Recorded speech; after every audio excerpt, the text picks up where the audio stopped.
have seen with my own eyes non-human craft and non-human beings. This is so secret. There have been very few people in our entire government that have been allowed or provided access to it. Even presidents have been operating on a need-to-know basis, but that begins to ramp out of control. It's not acceptable to have secret parts of government that no one ever sees. People have been hurt protecting and hiding this information. Some people claim it would cost them their lives if they spoke out about these things.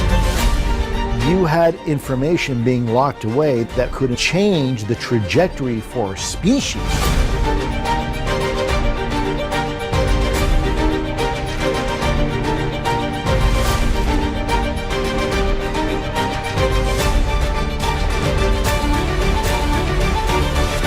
This is the biggest discovery in human history.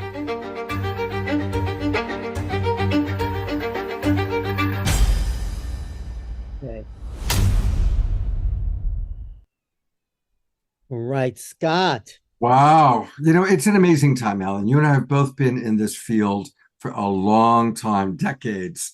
And we've always been asking about disclosure. When's it going to happen? When's it going to happen? And it's happening. And so welcome, everybody. I'm Love Coach Scott Catamas. This is Alan Steinfeld, the author and the man who is at the center of all things making contact. Alan, I'm going to turn it over to you to introduce our audience tonight's topic. Well, we're looking at the age of disclosure, but one thing that video does not talk about is the other components to the situation here. That just references what I call the first part, which is the defense. There's the defense and there's the offense, and then there's the spectators. That's the Defense Department. That's the defensive part. That's just the government effort to come forward to fight itself. There's whistleblowers and there's people stopping the whistleblowers.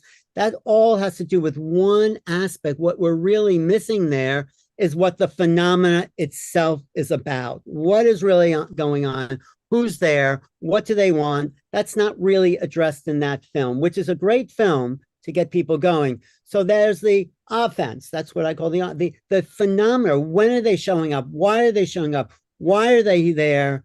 What do they want? And is this really an invasion or an upgrade to humanity? I think it's an upgrade that we have to get used to understanding what this interface is. It's not about making weapons. It's not nuts and bolts. It's about consciousness. It's about awakening to who we really are. That's what I think the phenomena side is about. And the third part of that is the experiencers. The experiences of who we'll showcase tonight is really the most essential part because they are in direct contact with the phenomena and sort of fighting the government for the truth. I mean, fighting is not a good word, but they're here and they are the essence of why this thing is happening, to awaken consciousnesses in like the people we're going to see tonight. Each of these people have had direct experiences. I've had direct, and we're going to see John Martin's great thing. So that's really why I think this show, where we're specifically talking about experiencers, transcends the disclosure part of the government and even what the phenomena itself is doing, because in truth, I wrote this book because we have no idea what they're doing. My favorite line is, something unknown is doing, we don't know what. So, but there is keys that these experiencers are going to share tonight that are going to show us a closer truth to the reality of the situation. So that's my presentation there, Scott. Beautiful. Hey, I want to welcome everybody in the Zoom room, over 50 of us already. Please put into the chat box where you're coming from geographically. And if you're willing, what has been maybe your most interesting experience of raising consciousness or expanding your reality? Was it a connection to ancestors that have deceased, connection to angels, connections to non-human intelligence? I'm guessing that almost everybody in the Zoom room has had some extraordinary experience, maybe a near-death experience or an astral projection. So we want to hear from you. So please put that into the chat box, and I will share some of those experiences as well. because we want to hear from you. And I really want to appreciate the amazing presenters that are with us tonight. Alan's done it again.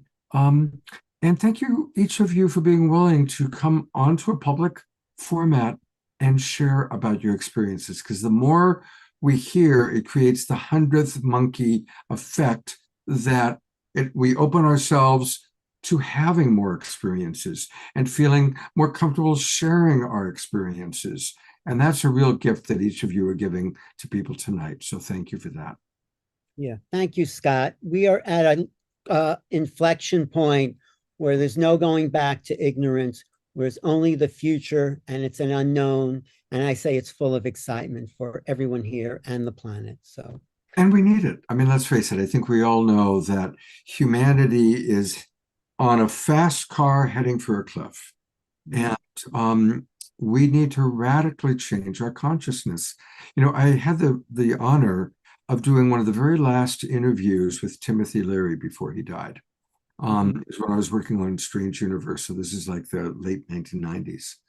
And his theory was that our consciousness had to catch up with the fact that we had created atomic energy, nuclear energy, and that there was a whole movement of rapid consciousness acceleration so that we didn't blow ourselves up. And I think that that's what's happening. And I'd like to think that a lot of the experiences we're having with NHI, non-human intelligence, is because they can't intervene. It's kind of like Star Trek's Prime Directive, but they can do everything they can to help us raise our consciousness so that we pull it together. And I think almost all of these experiences are exactly that, helping us to remember that we are multidimensional beings, that we are part of a much greater whole.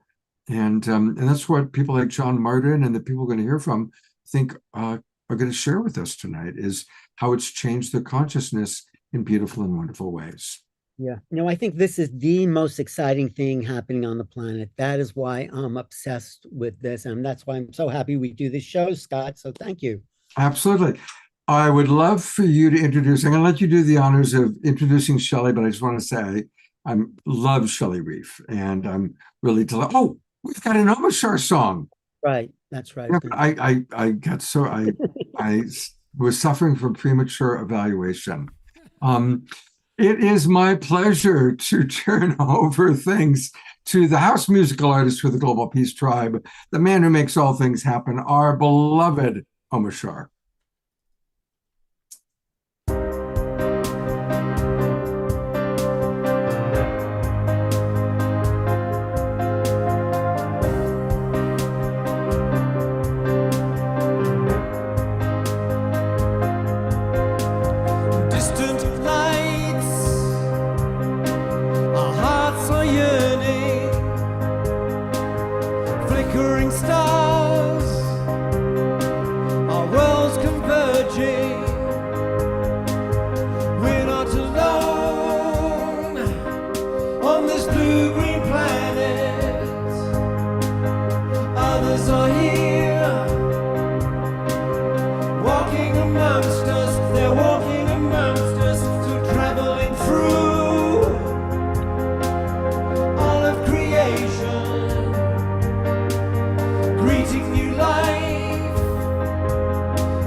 Travel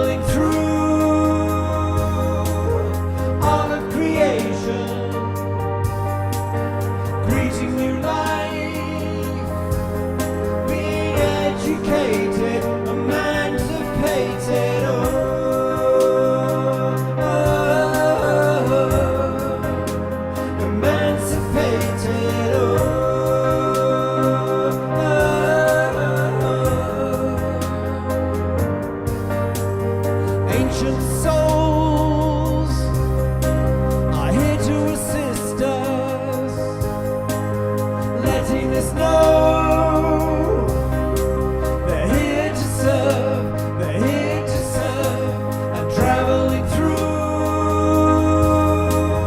all of creation. We're greeting new life and being educated, emancipated.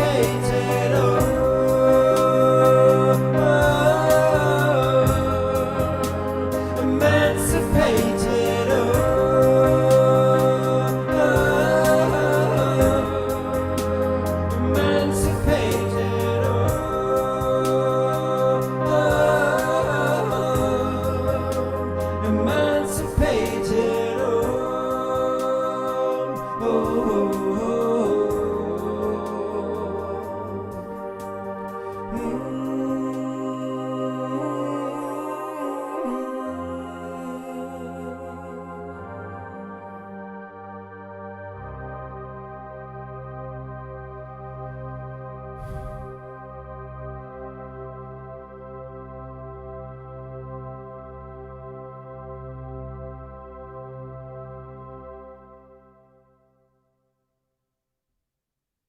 We're in gallery view, and this is where those of us with our cameras on can send light, love, and appreciation, little hearts to Omashar and Desiree and the Global Peace Tribe dance team. Thank you, Omashar. As always, you knocked it out of the park, and I apologize for almost forgetting.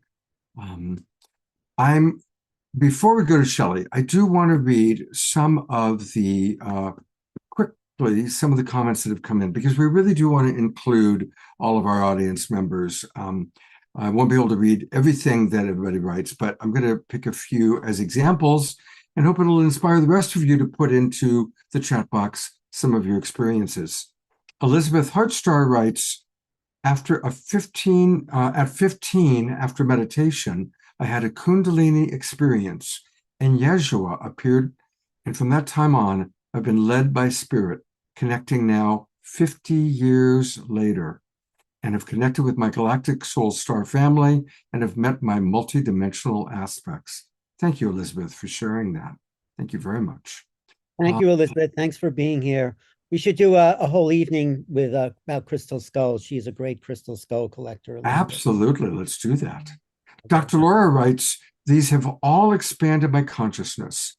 ET ships and sightings, angelic influences, prophetic dreams, my patients having NDEs, telepathy with animals. I've been very blessed. Yes, you have, Dr. Laura, and thank you for sharing that.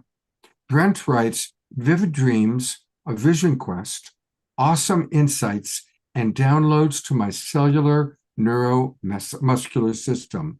It shakes me to the bones. Yeah, you know, these experiences, they can be exciting and they can be terrifying. And you know what they say, fear is excitement without enough breath. So thank you for that. Karen Eisenberg writes, she's from North Carolina, connection with angels, orbs, the sun, the moon, clouds, stars, planets of all nature.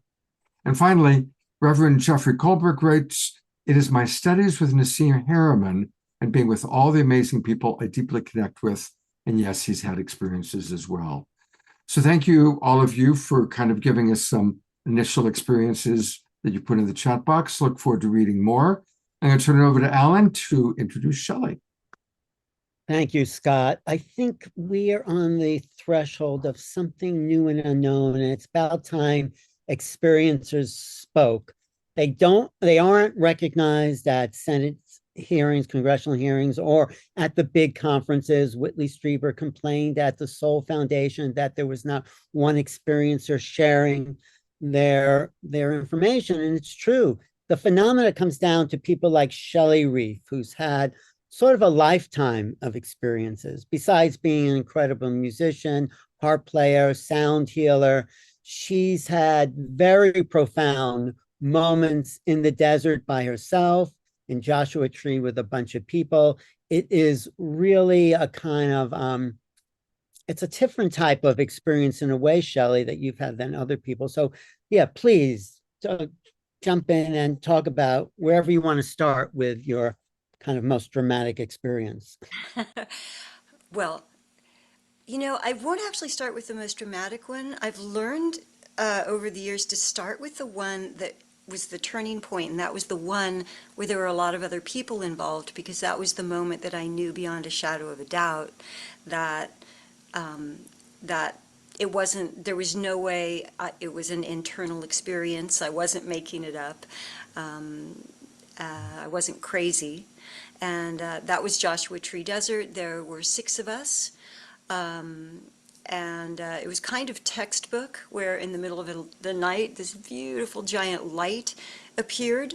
We were all watching the light. And what is so fascinating about it is that there were 6 of us, but we were in 4 different locations. So 3 of us together up on a high ledge, and another 3 doing individual walkabouts down on the desert floor.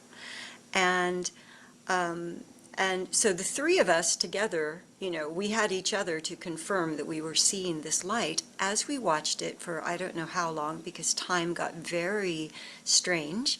The light seemed to like blossom out towards us, and the next thing I know is I woke up on the ground, finding my friends next to me on the ground, waking up from having been unconscious, with the distinct sensation of having been scanned. And that was the first thing I said. I woke them up, and we all agreed that we had that feeling of being scanned, but it wasn't negative. When I look back on it, in the moment, you're afraid, because what is that? But over the years, as I look back in retrospect, I can't identify anything bad that has ever happened in any of my encounters. So that one with other people. And what was interesting in the morning is that when we all converged in the parking lot at the designated meeting time, the other 3 came running in individually telling the exact same story. So either it was a collective consciousness experience, or it was, something happened from this light in the sky. And either way, collective consciousness, or if it is off-planet intelligence, I don't think maybe there's that big of a difference. Over the many years, what I've discovered is that the place in the mind that is being accessed or utilized during these contact moments is the same place that I or others go to for high self-contact when we're under hypnosis, when we're practicing telepathy, which I have come to teach. So it all is happening in that same part of the mind, specifically, I believe, to be the pineal, which is also the place that is associated with non-local intelligence. So it is happening all out there. So many, many more experiences. What's really interesting about my story is that it's polarized. I experience both moments of what one might term an abduction. Alan once called it kidnapping. And those you can consider a negative experience, because you're not in control suddenly, so it feels very negative. However, even though I've had a lot of those and I would like to be in control, I don't recall anything actually negative ever happening. And I do recognize that lots of people have had lots of frightening experiences in that same circuit. So I don't know exactly what that is. But on the other hand, I've been communicating with these beautiful light beings who have been appearing in me when I'm sleeping or in lucid dreaming or meditative state since I was a little girl. They've always been there, consistent, same source of intelligence since I was a little girl. I visit them every single day. And the other thing that I think maybe, as Alan referred to, makes my makes my journey unique is that at a certain point, after the Joshua Tree Desert incident, shortly after that, there was another incident in Big Sur where two of us together lost 6 hours of time. That's a lot of time. And after that, I said, ooh, I don't like this. I don't want to know. I'm not curious. I'm shutting it down. And I did everything inside that I could meditatively every day. I developed very strong practices to become sovereign in my energy field. And I found that over the next many years, decades even, there were no more of what one would call an abduction experience. It was only 3 or 4 years ago at Portal to Ascension in San Diego when Alan introduced me to Ian Holling, who took me immediately to Linda Moulton Howe, who kind of unpacked me like a suitcase. And I think my ego kind of kicked in saying, wow, this is something. I became curious again, and it was no more, it was 2 or 3 weeks later that I had the next abduction experience. And there's been quite a few since then. So the last thing I think that Alan wanted to specifically to talk about tonight is the commonalities between experiencers. And one of those commonalities, I didn't realize that it was anyone else but me. Alan, I don't know if you want to reveal who this was or not. I'll leave that up to you, because I was at lunch at the Psy Games with Alan and this other very wonderful, specific person. Yeah, that was Chris Bledsoe Jr. It's okay to talk about him. Thank you. Okay. It was Chris Bledsoe Jr. And we were talking about our experiences, our contact experiences.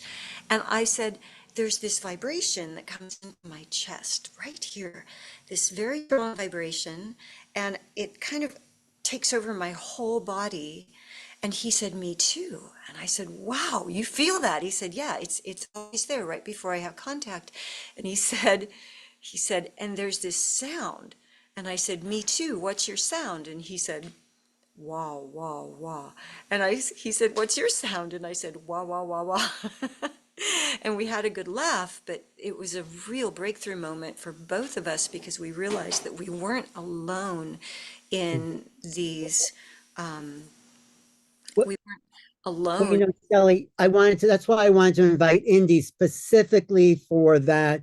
He had the same wah wah fight, right? Yes, he did. Okay, I've gone to you, but yeah, that's at least 3 of you having that same. He'll tell his story, but sorry to interrupt you. I just had to throw that in.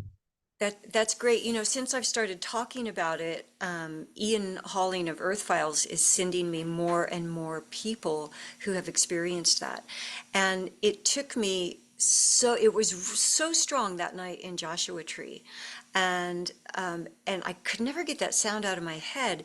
And it took me decades until I found the crystal alchemy bowls. It's not the white frosted bowls, but the crystal alchemy singing bowls. And it's not every bowl. It's a small portion of those bowls. When you chime them, they will make that wah, wah, wah, wah, wah sound, that beautiful sound.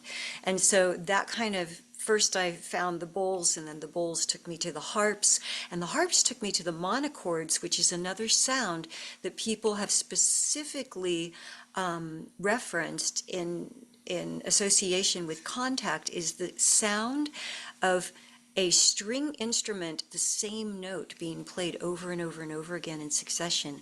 And so I use these instruments, I play them all at the same time somehow, and lead guided meditations that are focused on connecting people with not only through the higher self and to the cosmic, the universal intelligence, because I really believe that universal intelligence is a language that we are about to become fluent in, and the things that will help people become fluid in that, of course, is meditation. Meditate every day. Make it non-negotiable. It's the way you come to know yourself. And if you're one of those people who says, I can't meditate because I can't silence my mind, just keep going, because at some point your mind will silence, and your mind has to be silenced so that something new can come in. So if you're doom scrolling, that you're going the opposite direction. That's away from where we want to be going for personal contact. I personally believe that disclosure happens in the heart of the individual. I believe that, just that the definition of disclosure is going to be the day when our government comes out and kind of admits that contact and that non-human intelligence is real. However, that still won't prove it in your heart. You can't tell me that when the government tells you something, you're going to say, oh, thank God, I always knew. You're going to say, are they really telling the truth? And now that we're in the age of things like deep fake, AI, it's harder and harder to tell what is the truth. Your internal navigation system is the one thing that is required for you to connect with non-human intelligence. And so doing that work, the meditation, I'll let Scott tell you about the courses that I have coming up. I teach telepathy, where I teach people to, and it's a kind of a different, my guides taught me this technique, and it really is the technique of kind of coming out of that part of our mind that has been manifest, visualize. So we're so heavy in the frontal lobe, but where we really need to go is into the pineal. Which is a very different experience. And when you're in the pineal, that's when everything kind of opens up and you can receive. So we have to get out of seek.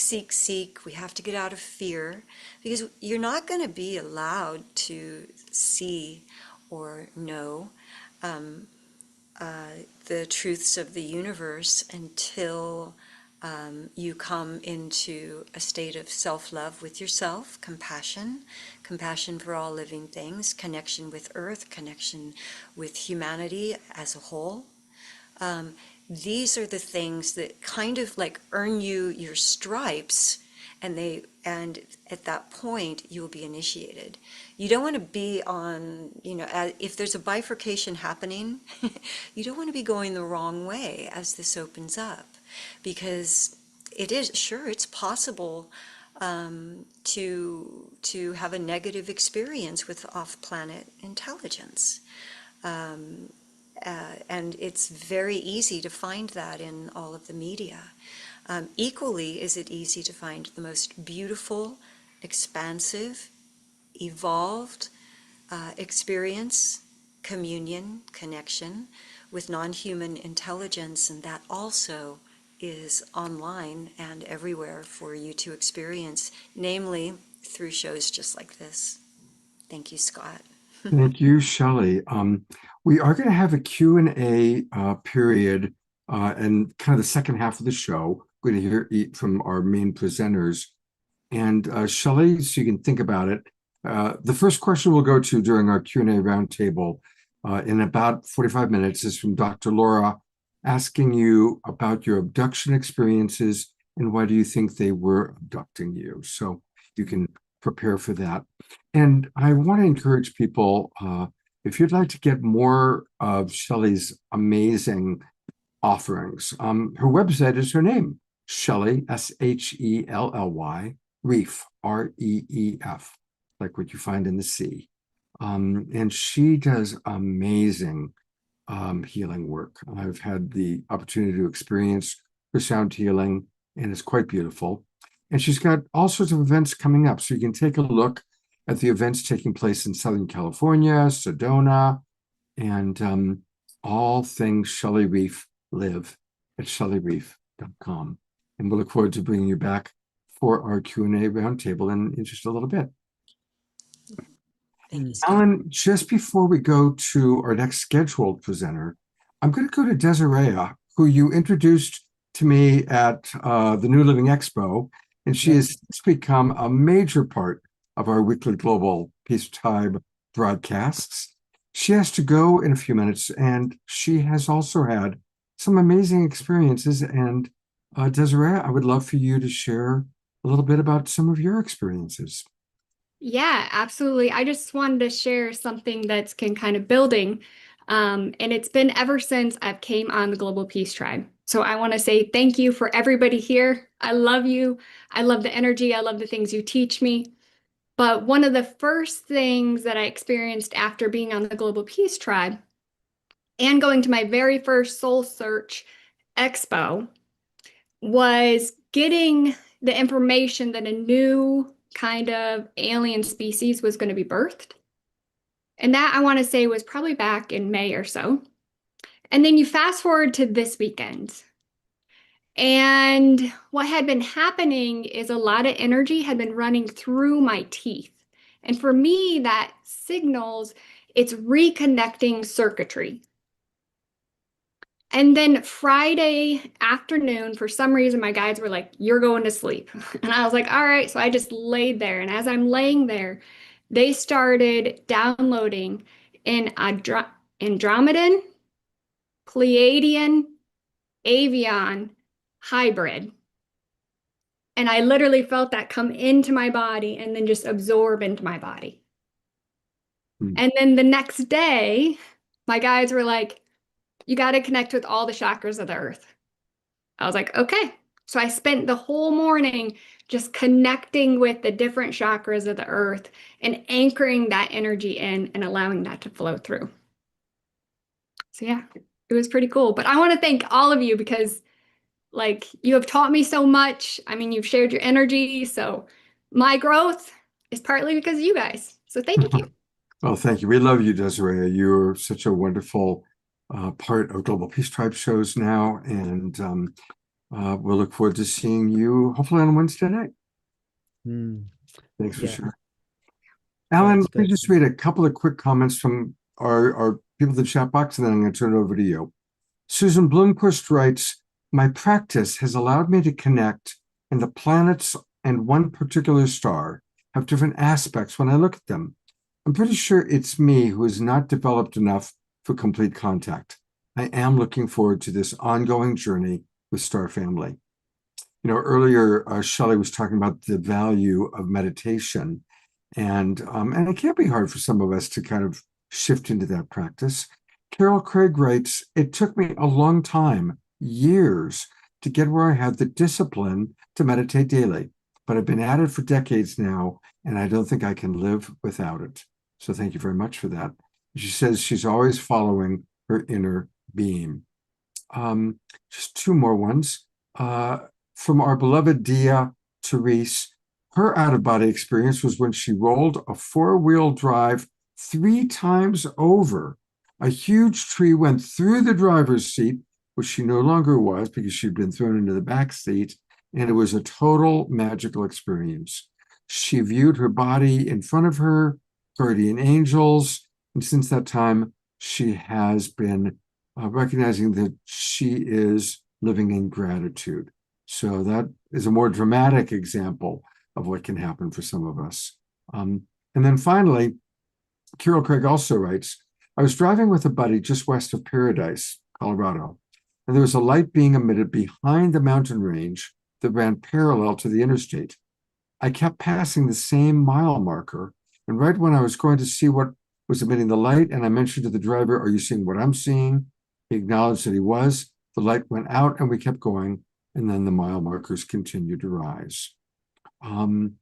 Later, the driver refused to discuss the situation because he was afraid. That's an important message from her because it's such a blessing, like Shelly's first experience she described, to have that experience with other people. And sometimes the other people get scared by it. And sometimes we have the experience by ourselves, and it's harder when you have that first big experience by yourself. It's like, am I going crazy? Will people think I'm crazy? And that's why we're doing shows like tonight. All right, turning it over to Alan to introduce our next presenter.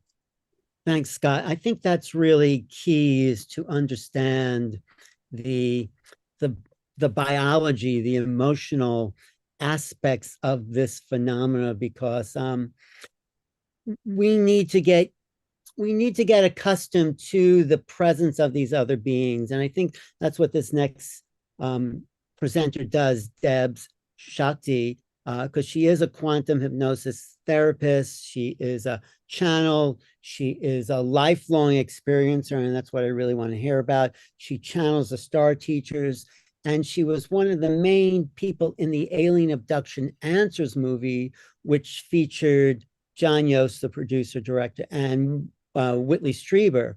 So she works with experiencers. She understands all dimensions of that interaction, from the fear to the beautiful experiences that people are having. I'd love to hear what's the balance there, Debz? What's the percentage? What creates a good or bad trip, as we say? Yeah. Okay, go ahead. And thanks so much for being here. Oh, thank you. Thank you, Alan and Scott and everyone, for being here. And so cool to see Desiree here too. I met her in May at, I think, the Contact Modalities Expo in Delavan, Wisconsin, where I was doing, for the very first time on stage in public, a quantum hypnosis session with an experiencer. And because I always had a rule that no one else would ever be in the room during my sessions, but the teachers, my guides, told me it's time to make this more public and involve people in the public. And as we were going into the session, this packed hall of people, in the very back, I see Desiree in the back moving the energy. And oh my goodness, it was just like the cherry on top of the whole event, because it really helped bring the audience into coherence with us, which is always my goal, right? We want to have heart coherence for good contact. And I just fell in love with her and have been ever since, and can't wait to see you in person again very soon. So thanks. So anyway, I am a lifelong experiencer. My very first memory that I have now consciously is at about age 3 months old. And I was suffocating. I was suffocating in my crib. And for years, I always remembered this very, very vivid memory. And I thought it was my father picking me up and turning me over so I wouldn't smother. And eventually, over the years, I kept having this memory. And eventually I asked my father one time, I said, do you remember when I was suffocating as a baby and you saved my life? And he said, that never happened. I don't remember that. And so usually I'm the therapist, but I went to one of my friends who is a quantum hypnotherapist and had her regress me. And sure enough, it was not a human being. It was a very tall extraterrestrial being, I would call it, an extraterrestrial being who picked me up, lifted me up, stopped me from smothering, and brought me to its chest. And it was, I'll never forget, it was very tall, long, bipedal, no facial features, and it looked like it was made out of kind of black transparent glass. And you could see inside of it, but instead of seeing organs and, capillaries and stuff, there were galaxies, universes of light moving around through this thing. And when it brought me to its chest, there was this great, huge, glowing golden and white light. And it brought me to its chest, and I felt transcendent, basically. And it just patted me on the back, and I was completely fine by then. And then eventually it laid me down, and I felt just engulfed in love. And so fast forward about 60 years later, I realized that the beings that I'd been channeling all my life and who never had a name, I asked for themselves to give themselves a name so we could talk about them. They said, you can call us the teachers or the star teachers. That was the very first one that I encountered, and it literally saved my life. But I have had daily, almost constant contact since then, 70 years of it almost. And it's been wonderful. And like Shelly, not one experience has ever been negative or frightening. Sometimes very odd or even shocking, or, making me feel, like full of wonder and questions about what was happening, but never a negative thing. And of course, as I went on in my childhood and kept describing all of these things, I always was able to perceive and work with energy and perceive multidimensionally. So I actually had a whole other family living in an overlay as a child with my family. And my family just thought I was very creative and, smart little kid, had a good imagination, till I went to school. And then, of course, that's when everything started getting closed down because people didn't, I was constantly told, quit imagining things, quit making things up, be real, and so forth. But the contact never stopped. And what I want to say is my work as a therapist, as a scientist, I live a multidimensional life, and I'm highly distractible. So I've got a lot of education, clinical psych, neuroscience, quantum physics, you name it, anything that comes together and explains the universe and consciousness, that's my jam. But I've also been a lifelong yogi and studied the martial arts and been a big nature lover. I homesteaded for many years when I was a young adult and a young mother. So all of these things together make up who I am and what I do with my life. My life's purpose is to help people get in touch with their higher consciousness. And so not only have I been, in contact with star beings or interdimensional beings since, birth, but, angels, little folk, fairy, people, Sasquatch, orbs. Oh my goodness, we could talk about orbs forever. ETs, of course, UAPs, all of these things. And of course, people you would talk about being in the spirit realm, or what some people would call ghosts. So I do all of this work and help people to understand why they're having the experiences they're having. And it's mainly because humans are ready to actually step over that threshold and join, I believe, the cosmic collective again. We've been here experimenting in this little kind of limited construct for a while that we built for ourselves to have, some specific learning experiences and so forth. But now, in fact, this is what the teachers keep saying when I channel them. In fact, just had an event yesterday for the solstice. But what they keep saying is, now is the lifetime for the human species on this planet to kind of hit escape velocity from the third dimensional or third density and move up in our awareness and sustain that awareness in our consciousness so that we can rejoin our, the rest of our relatives in a completely different paradigm of living. But Debz, I have Yes. a question for you, Go ahead. Debz. Sure, Alan. Why do some people have a negative experience? Like I saw in the movie you were part of. Yes. Yeah, talk about that. Super good question. In my experience, I have learned, and I've been told by these beings, that everything relates to your vibrational state. And for those, I can speak that language to this audience. All of you understand vibration, or you wouldn't be here.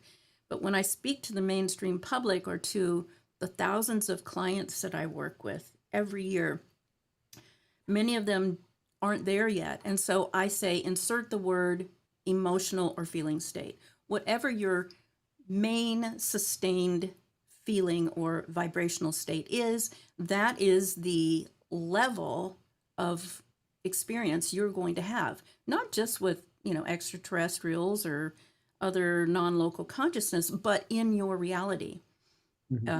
It literally is the lens by which we perceive and interact with our moment-to-moment reality. So if And someone's so- having a frightening, traumatic experience, Yes, most of that, I would say also, from talking and working with all of these people, all these decades, most of that is indoctrinated fear. It's programmed basically to keep us small. If everybody knew that we're, related to these other beings, and that on the higher levels, they're all here trying to help us, give us a leg up to rejoin that society, then we would not need the organizations and the authorities who are in control of our planet right now. And so I don't want to badmouth anybody, but religions, politics, even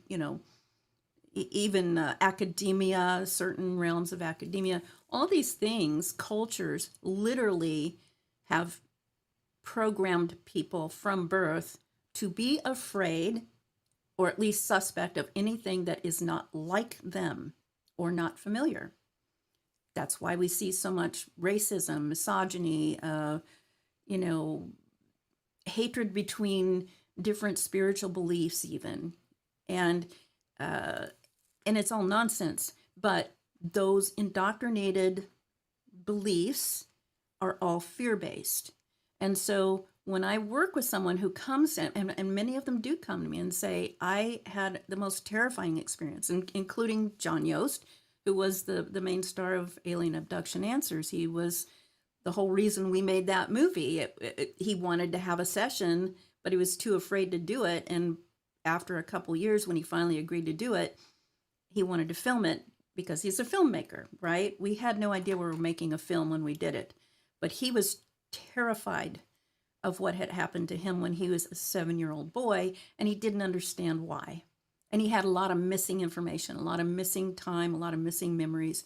And so that work that I do with experiencers, and indeed I work with all people, but I seem to really have this big funnel of experiencers.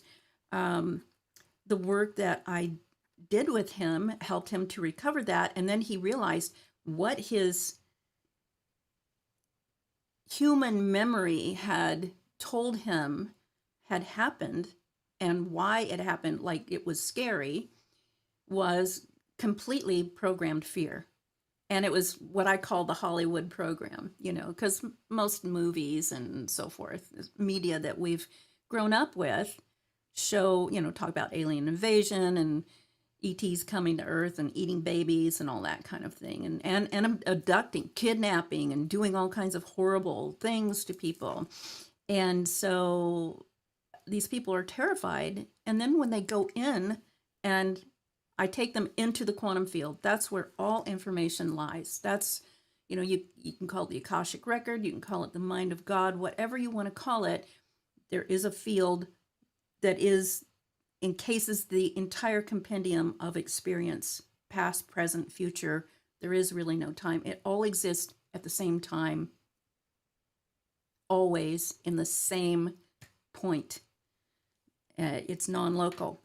And so we can access that very easily now with some beautiful techniques. I blend my work, because I am a yogi, have taught yoga and meditation and sound technology, mantra, breath work, all of that my whole life. We take that as the launching pad.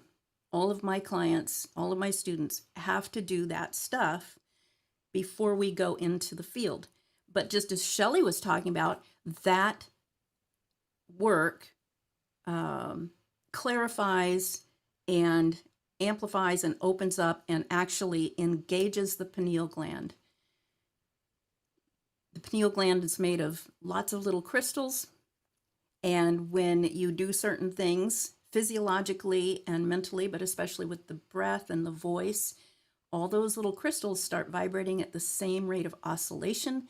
And when you apply that together with a little bit of pressure in the body, you create the piezoelectrical effect, which is what runs every piece of electronic equipment you're using right now. And it's like a cosmic satellite dish. You start to send a signal out to the quantum field, and you're able to access anything from the quantum field. I call it streaming the cloud because, you have a little operating system up here in your brain, but it's like a flash drive, can only hold so much information, but everyone has complete access to the cloud. And in agreement with Shelly again, it starts with meditation and some practices to quiet the mind and get out of the left brain or ego personality's way so that you can access that. And when we do, experiencers I don't think I've ever had a person who did not come back with the same, if they came with fear, with the same amount of fear that they had when they came to me, because they start to see the true reality of who these beings are. And in fact, the teachers say they're us. They're all us. There is no one else. There's just you and the universe, YO universe, and all the different projected facets of yourself. So anyway, the star teachers are actually, on a higher frequency. Again, they're not supposed to interfere, but they can sure give us clues about how we do it. And they say we do it. We do successfully change. And it happens in this particular lifetime, by the way, this incarnation. And it's happening now. Wow. Yeah, it's so important, the work that you're doing. And if you please put into the chat box how people can reach you. And I just emphasize that if someone has had a frightening experience, it doesn't mean there's anything bad or wrong with you. No. It may be the epigenetics that you came into this lifetime with. It might be ancestral. It might be just things you've picked up. You know how we'll have like a weird dream, and then we realize, oh, it's because I saw that commercial or I had that conversation. So negative experiences doesn't mean there's anything bad or wrong with anyone. It means that you need to go work with Debz to figure it out and sort it out and turn it around. So Debz, thank you so much for the work that you're doing. Thank you very much. And you'll see me at a lot of these different conferences making presentations. I lead a lot of retreats, and I still lead CE5 groups, which I didn't call CE5 until the last couple of decades. I've been doing this work since I was a young adult. So thank you so much for the opportunity. And we'll chat with you during the Q&A because I know there's questions for you. Thank you. Thank you, Debz. All right, Alan, take it away. Well, when she said there isn't anything out there, it's because we're learning that we are consciousness first. That's right. So if we're consciousness, it doesn't matter where these beings are from, because if they're a level of intelligence, maybe all living things are consciousness, but we can connect. We can connect with consciousness because we are consciousness, basically, is what I just got from Deb's input. I mean, I knew that, but all right. Our next guest is an incredible artist, Cynthia Marsh, and she is also a certified forensic artist. And she, she works with criminal cases, describe criminals, but she also works with experiencers to have them describe what these beings look like, and she draws those pictures for people. But she's also had her own experiences, and she's an amazing artist, and she has a whole slideshow, and she wants to talk about her experiences. So thanks, Cynthia, for joining. Thank you for having me, Alan. Yes, yeah, well, thank you. Go ahead. I'd love to see your art. Yeah, it's just great to be here, and I just feel that the intention in doing this is really important for experiencers to come forward and talk about what's happened to them in their lives, to normalize this conversation, because there are probably, an uncountable amount of people in the world that have had bizarre things happen to them, and they just don't even have anybody to talk to or any way to process it. So this is really important. So thank you. Right. You run an experiences group in Colorado, or you used to, right? Yes. Yeah, hold on. I just clicked on something. But go to your images and talk us through like how some of your experiences you want to show us and the downloads you got and the sacred geometries you've worked with. And okay. Okay. There we go. Okay, go for it. Okay, yes, I got it up. That's great. Are you able to see this? Yes, we are. Beautiful. Nice Okay, dress. cool. Yes. Hold on. Okay, there we go.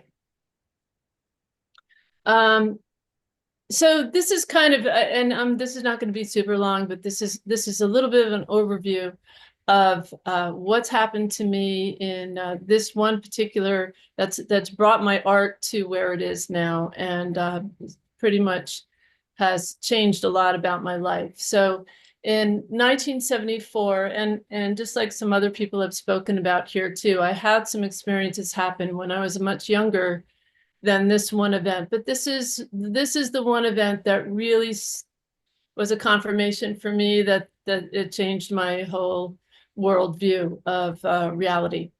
So there was a disc-shaped UFO that appeared in the day.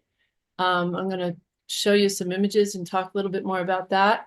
As a result, years later from this event that happened to me, and multiple other events that happened to me, I started to get these dreams with symbols in them, and they occurred for many years, and I didn't document the symbols. And then when my work for law enforcement stopped in 2020, because of COVID, I was really being given this inner prompt to begin documenting the symbols. So that's basically what I'm going to talk to you about today. So I grew up in Westchester County in Hudson Valley.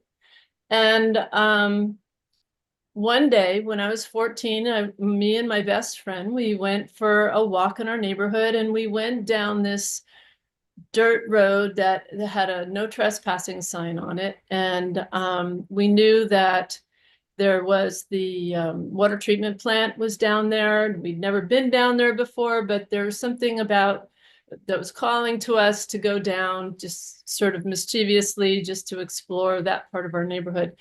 And when we got a little further down the road, we started hearing this humming noise. And it was disorienting. We were looking around, trying to figure where the sound was coming from. And I was looking over towards the water treatment plant, noticing the motion of the plant as it was turning the water, and realized the sound was not coming from there, but in fact, it was coming from above us. And there was this craft that was probably 20 feet above us. It had no rivets, no seams. I was completely mesmerized by it. I was just trying to understand what I was seeing. I was looking at it. It was mystifying. It was beautiful in some way. I didn't feel fear at all in that point. And after I don't know how long, you know, when something so shocking happens, you lose track of time. I went to look for my friend that I was there with, and she was gone. I could see her at the very beginning of the long dirt road, running as fast as she could away. And in that moment, I felt total terror and also ran away. And this there's a couple weird things about that. One weird thing about that was that we continued being best friends, and we never talked about this together. We never discussed it at all. And I went off to college, and it wasn't until I was in my 30s that I circled back around, because I'd been for a lifetime investigating this topic, and I contacted her to compare memories. An interesting thing that I just learned this summer, there was a little bit of a reunion that I had here with some old high school friends, and she was here, and she remembers seeing a light in the sky, far up in the sky, that was coming towards us, and it scared her, and she ran away. I didn't see any light in the sky. I just looked in the sky, and there this was. So that was fascinating for me to think about, that this must have moved so rapidly for it to be from a light far up in the sky to this craft right there, 20 feet above the ground. So that's new information that I just got this summer. So soon after this event happened, I began having dreams, and I had this one vivid dream of seeing myself sitting on a white bench in a seamless white rounded room with projections happening there that were very rapid. That, this is just a still image, so obviously I can't capture that feeling in a still image for you here, but very rapid, you can imagine, very rapid images, some just beautiful images of the planet, different places in the planet, and then evolving into pictures of war, pictures of destruction, pictures of fires and floods and things like that.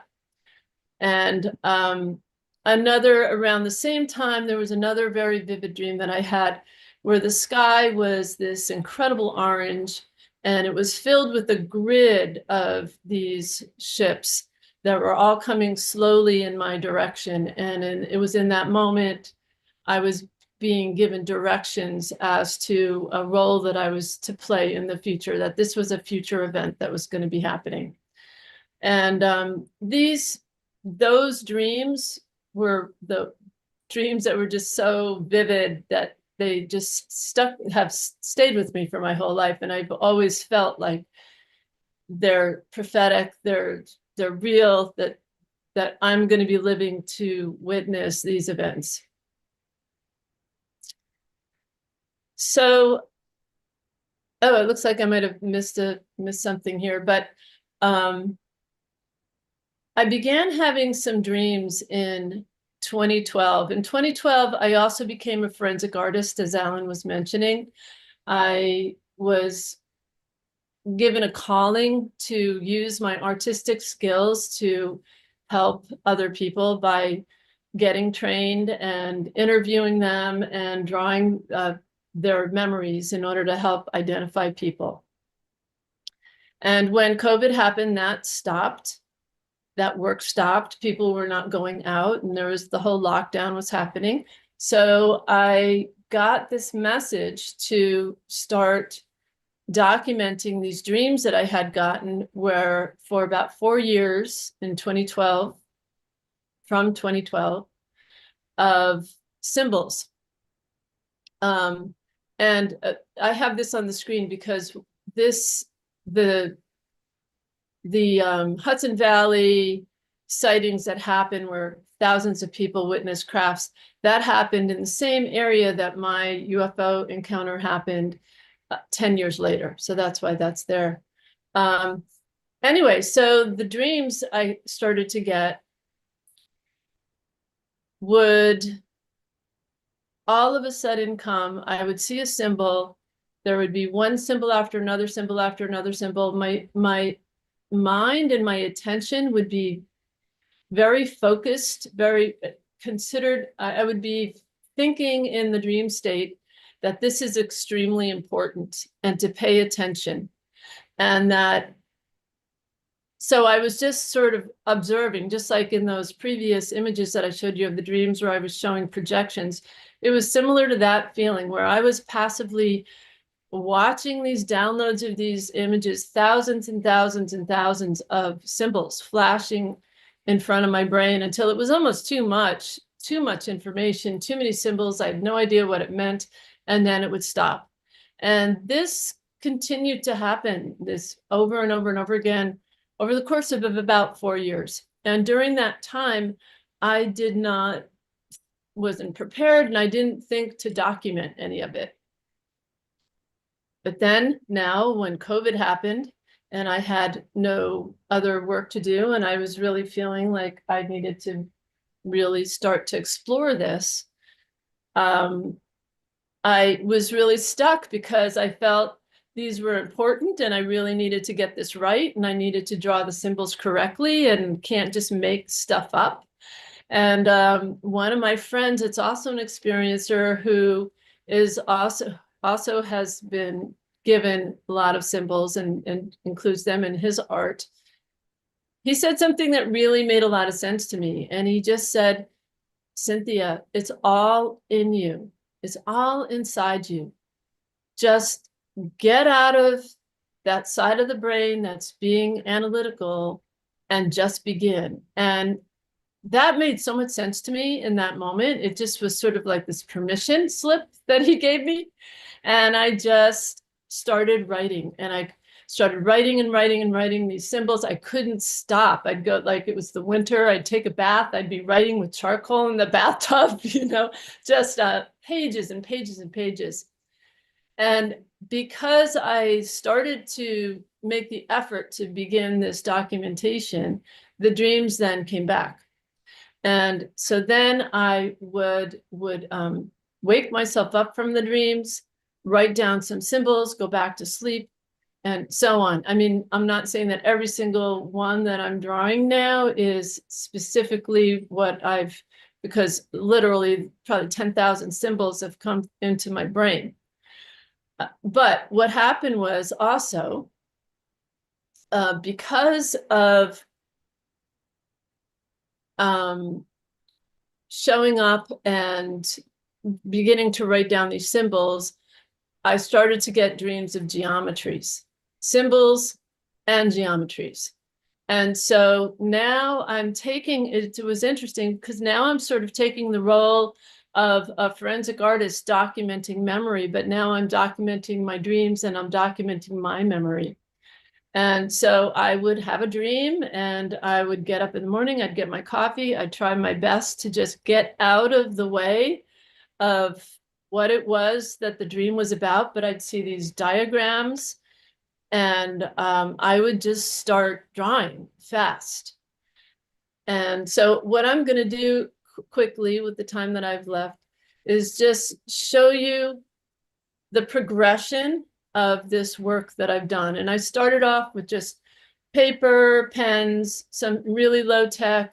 If I gave myself the freedom to rinse it off in the sink if it got too complicated and there was too many lines on it, and just would draw. And it was as if somebody was directing me. This image here was extremely directed. Every single thing that was done on this, even the circles that were not closed all the way, it was directed. And then when it was done, I was told it was done. I since have there was a physicist that ended up seeing this and wrote a whole long dialogue about this, analyzing it, and got a copy of it saying he felt like there was some new science here, which is just blows my mind to think about. So these represent very quick drawings of sitting down and just allowing myself to feel really free, and just allow whatever that wants to come out to come out. This was a drawing that I did at a Ricardo Gonzalez conference in Crestone. I decided while he was speaking that I would just interpret it through doing these drawings, interpret the energy of it. So now I'm having more dreams about multi-layered information. Like these things that I'm drawing is information, and the symbols are layers, the geometries are layered, the symbols are underneath and then come on the forefront on top.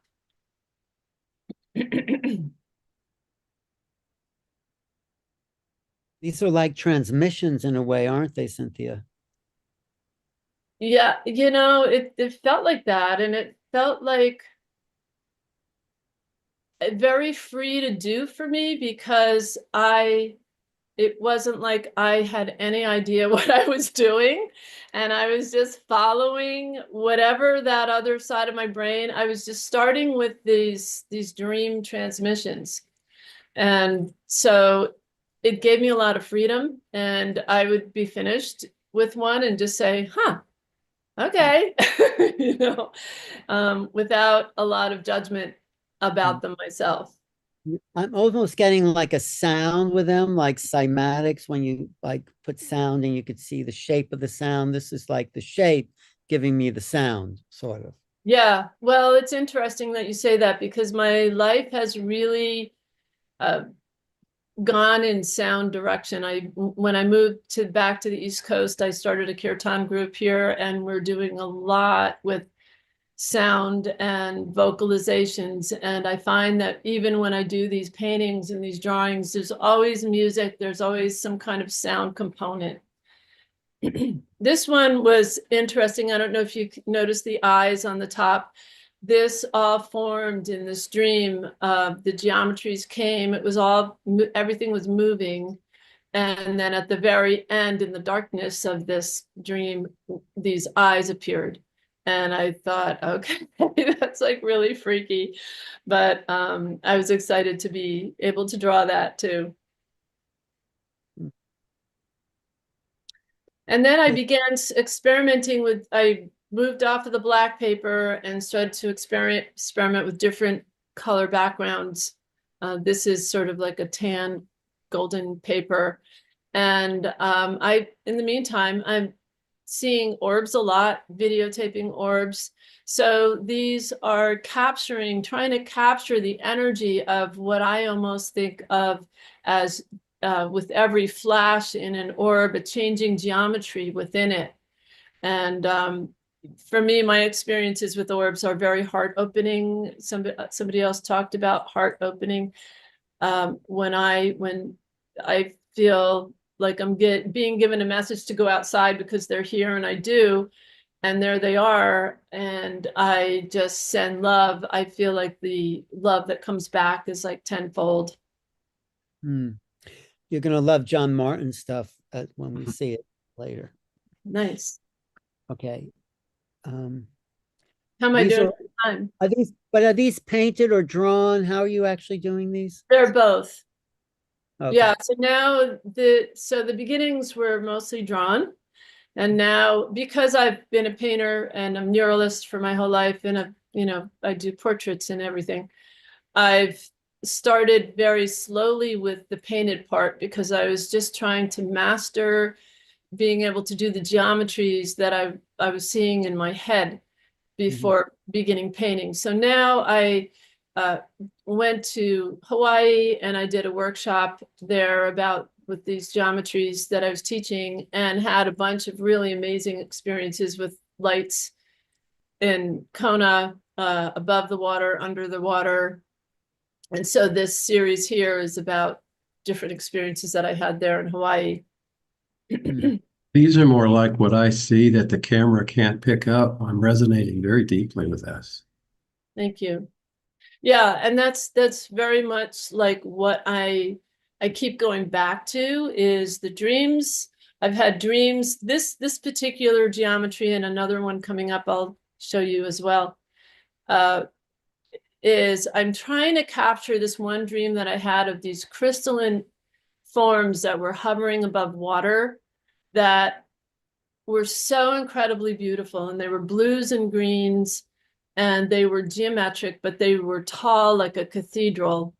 And each of them had a sound or a chant or something that I verbalized that I knew that went with each of them. So I don't know what that's about at all. And this was immediately after being in a bay where my heart just broke open of just being, not searching out, not trying to see anything in particular, but just being in that world of the ocean world and having these little orb creatures come up and surround me when I was chanting into the water. They were responding to the frequency or the sound that I was making in the water. It was just an amazing experience. So this really captured that, those little, I don't know what they were, like they're tiny little transparent balls that had glowing either pink or blue or different glowing colors inside, but it was incredible. These Yeah. gorgeous. We do need to kind of go to our next presenter just to keep everybody's time in a similar amount of time. But a beautiful, beautiful work. And I'd love to have you on the show again, Cynthia, to go even deeper into your sacred geometry. Absolutely. Thank you.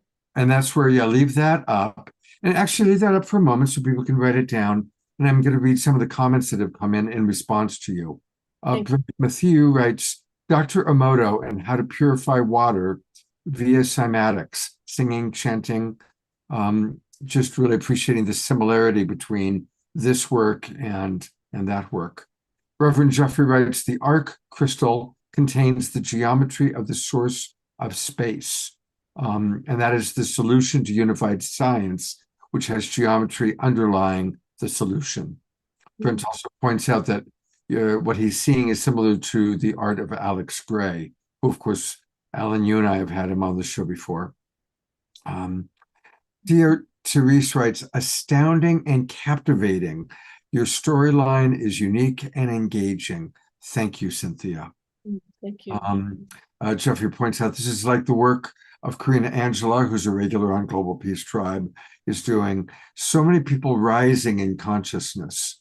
And Brent bringing up The Last Mimsy, which is a really interesting movie, a beautiful, so you think it's a children's film, but it's actually very, very profound.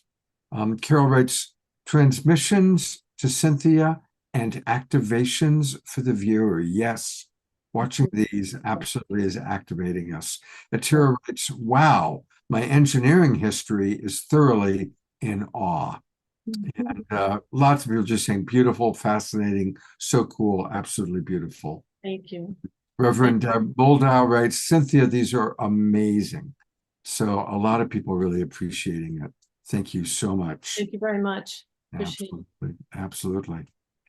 All right. I think we have one more presenter. Yes, we do. Indy, it's time to meet Indy. Indy Riggs, who's a good friend of mine. Let's take off. There you go. Thanks for hanging in there, Indy. And absolutely. Thank you. You know, I really wanted you to come. I mean, what Shelly said about that sound and experience, and what Chris Bledsoe Jr. said about the same thing, and what you told me about this totally unrelated, not knowing anyone. It just tells me, well, there's something real to this. I mean, not that I thought there wasn't, but you're having these incredibly similar experiences, the same, and resonating in the same way. It's, I mean, what did that do to you when you heard Shelly talk about that? Well, thank you, Alan, for that, because that was quite a gift you were able to give to me on this day. And I've been really looking for somebody that has shared that same vibration, that with the pulsing sounds. And so it was very validating for me. And do you want to tell your story? I know it's a hard day today because you lost a good friend of yours. And, okay, he's part of the story too. So we can get to tell that. your story, because Yeah. I think because it has also the paranormal element, which is a big part of the experiencer's kind of world, but it's not so much talked about because we still know what it is. But yeah, please, because I think it's a really interesting story that has lots of other elements. So yeah, go ahead. Yeah, it's all connected. So I'm relatively new to all this. My, experience that happened was actually, just in the year 2022. And it was catalyzed by, as Alan referred to, some certain paranormal type experiences and dreams I had had following the death of my father in 2019. In this short period of time, 2010 to 2019, my family, we lost my sister, one of my best friends. And then 5 years later, we lost her daughter to diabetes. And then we lost my father about 3 more years after that. So through my sister and my niece, I didn't really have any sort of experiences whatsoever. So it came as a surprise to me when I started experiencing things following my father's death. It was pretty immediate, like many people get signs from their loved ones as soon as someone passes, it'll rain and then it'll stop and a rainbow will pop out. So things like that were happening all the time, right? Despite that, I was still filled with this grief, grief I think I did not properly process through the deaths that led to my dad's death. And it kind of culminated one night with a dream with my father, my family. My family was there, and it was a very, very vivid, very real dream. And we were on a vacation in an area of San Francisco that we'd frequent a lot together as a family, going from the City Lights bookstore to Cafe Sport, our favorite restaurant. And as my family's crossing the crosswalk, I want to look behind me to make sure everybody made it through safely. And I see my wife, my daughter, my son, and then behind my son, I see my father with a big bright smile and his hair flowing in the wind. And it stopped me in my tracks. And I said, "Dad, what are you doing here? Like, this is absolutely impossible. You just died." And with his smile, walks right up to me, looks me into my eyes and places both his hands on my shoulders and says, "No, my son, no, there is no death. There is no death." And I was dumbfounded in the dream. At that moment, I realized this is not, real. What is happening here? And I repeated it. "There is no death." And he smiled and shook his head. "No, there is no death." I immediately woke up after that. And I'm a pretty normal guy. I chalked it all up to, tried to be logical and rational about it. And, I've heard that your brain will make you, will give you something to hold on to during times of grief for comfort to help you process. And so I'm like, okay, it was my brain giving me something. So I went outside to work in my garden. And as I'm digging in the garden, I'm mounding up a row of strawberries, and I'm reflecting on the first time I remember putting my spade in the earth. And I was about 5 years old, and I had found a little cobalt blue marble, and my dad's favorite color was blue. So I picked that marble up, my 5-year-old self, and I ran inside, and my dad said, "Wow, a lucky marble," and he kept it his whole life. I still have the marble. In the moment I'm thinking this memory, I'm recalling it, I take my next scoop of dirt and I throw it on the mound, and what lands on top? A cobalt blue marble. So I drop my shovel, I pick up the marble, and I say, "Okay, Dad, I get it. There is no death." And that really put into action this an amazing series of dreams I was able to have with my father, many, many dreams. One I can't talk to about them all because there's too many, but there's two I'll refer to because one of them is definitely part of the story. One, I was driving in a car and I look over and I see my dad was driving. And by this time, I was able to come into a lucid state at the sight of my father in a dream. And so we'd be able to interact, hug, talk, things like that. And I said, "Oh, Dad, you're here. Oh, I have all these questions for you." Because I had realized there was a lot of stuff I never asked him. So I had a list of things like, okay, when you see him in the next dream, ask him, right? And so I'm like, all these questions that really don't matter. And my brain says, "Indy, what are you doing? Like, you have a golden opportunity here. Ask him, like, come on." So I'm like, "Oh, Dad, forget all that. What is the meaning to this? What is the meaning to life?" And he looks at me and he says, "Well, Indy, what do you want it to be?" Mic drop moment for me, right? So that was the nature of like these dreams. Just opened my mind to something amazing. We'll flash forward to the autumnal equinox of 2021. I had a dream again, where I'm in my bedroom, which was my father's bedroom, and I'm looking out the window into the clear blue sky. And suddenly I feel this vibration through my body, um, all around me. It was going through me at the exact vibration Shelley described, and accompanying it was this sound like whom, whum, whum, whum. And I'm looking at the sky, like trying to figure out what is going on. And suddenly I see a ship in the sky coming from the north. And as it's flying south, it is leaving behind it a tear in the clear blue sky. And the tear was lined with fire. And through that tear, I could see outer space. I could see galaxies and nebulas and stars. And I'm having all these thoughts going into my head, like, what are they doing? Are they taking away our atmosphere? Are they, terraforming the earth? What is happening here?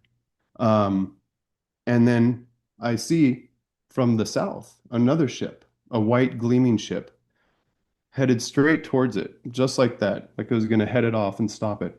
And behind this ship was just a beam of white light for as far as you can see. And mind you, this whole time, I'm feeling that vibration in my body, that pulsing kind of vibration with the sound. And finally, I look behind my shoulder, and there was standing my father. And I say, Dad, you're here. What is this real? And he just looks at me and he nods his head, yes. Okay, so I wake up after that. After this dream, I started seeing, these orbs in the sky, doing anomalous things. And I felt like they were able to read my mind in ways. Like if I thought, oh, it's going fast, then all of a sudden it would go fast. I think, oh, it's turning, and it would turn.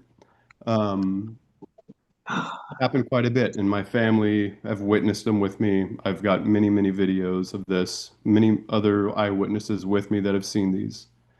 And we'll go ahead and flash forward again now to this experience that I had.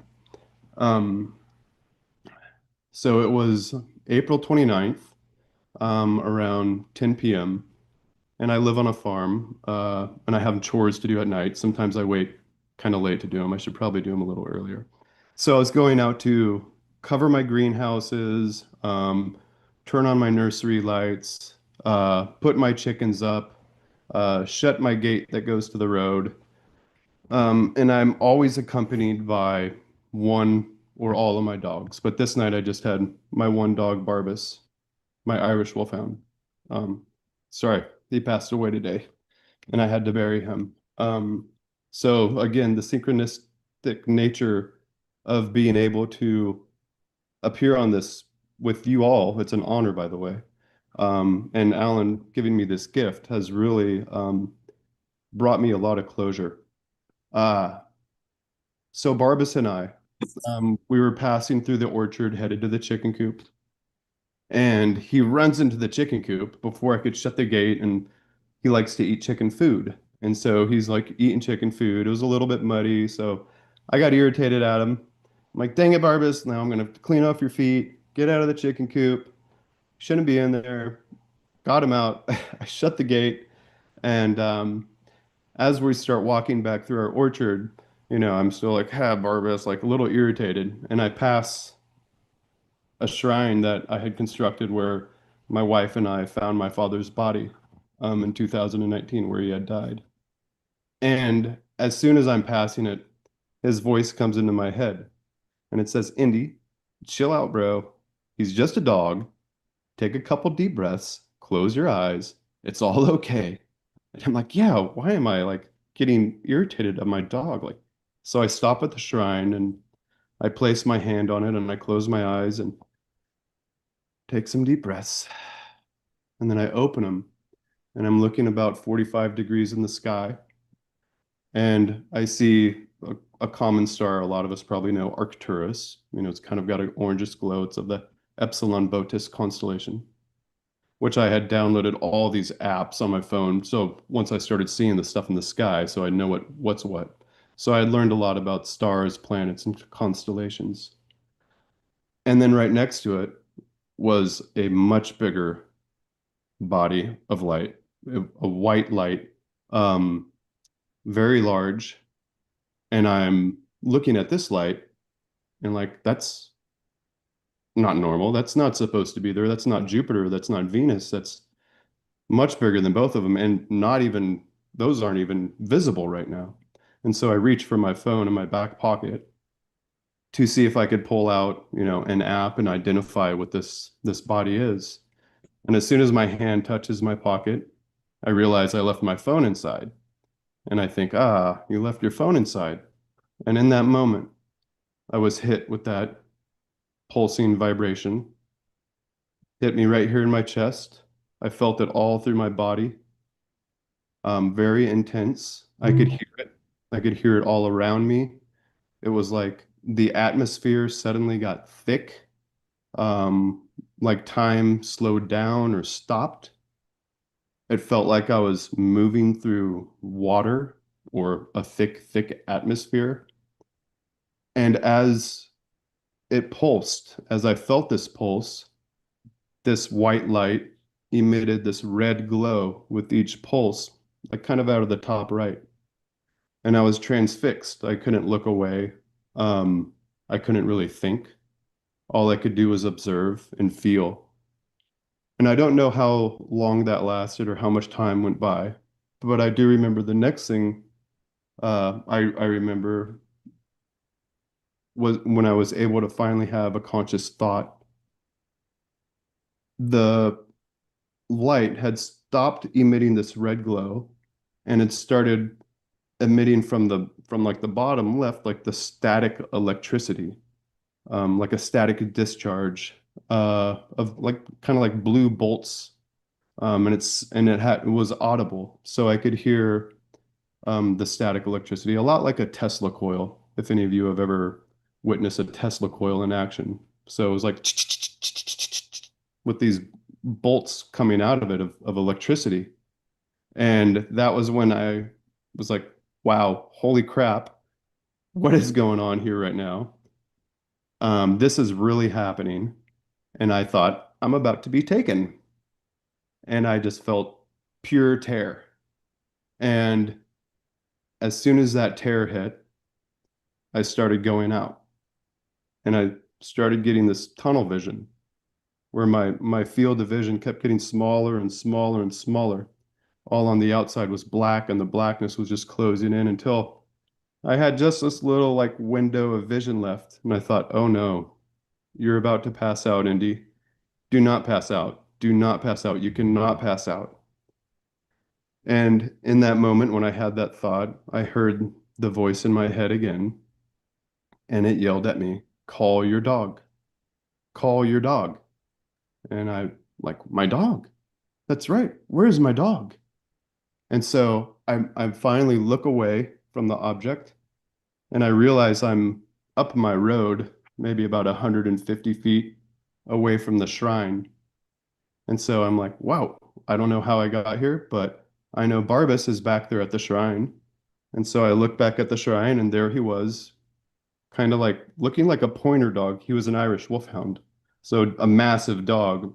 And he was just looking at me intently with one paw raised, not moving. And I yelled, Barbas, and he didn't move. And I yelled it again, Barbas, come. And as soon as I said it the second time, he broke his stance and bolted straight towards me. As soon as he got to me, I placed my hand upon him, and my field of vision just went whoosh, opened back up and cleared.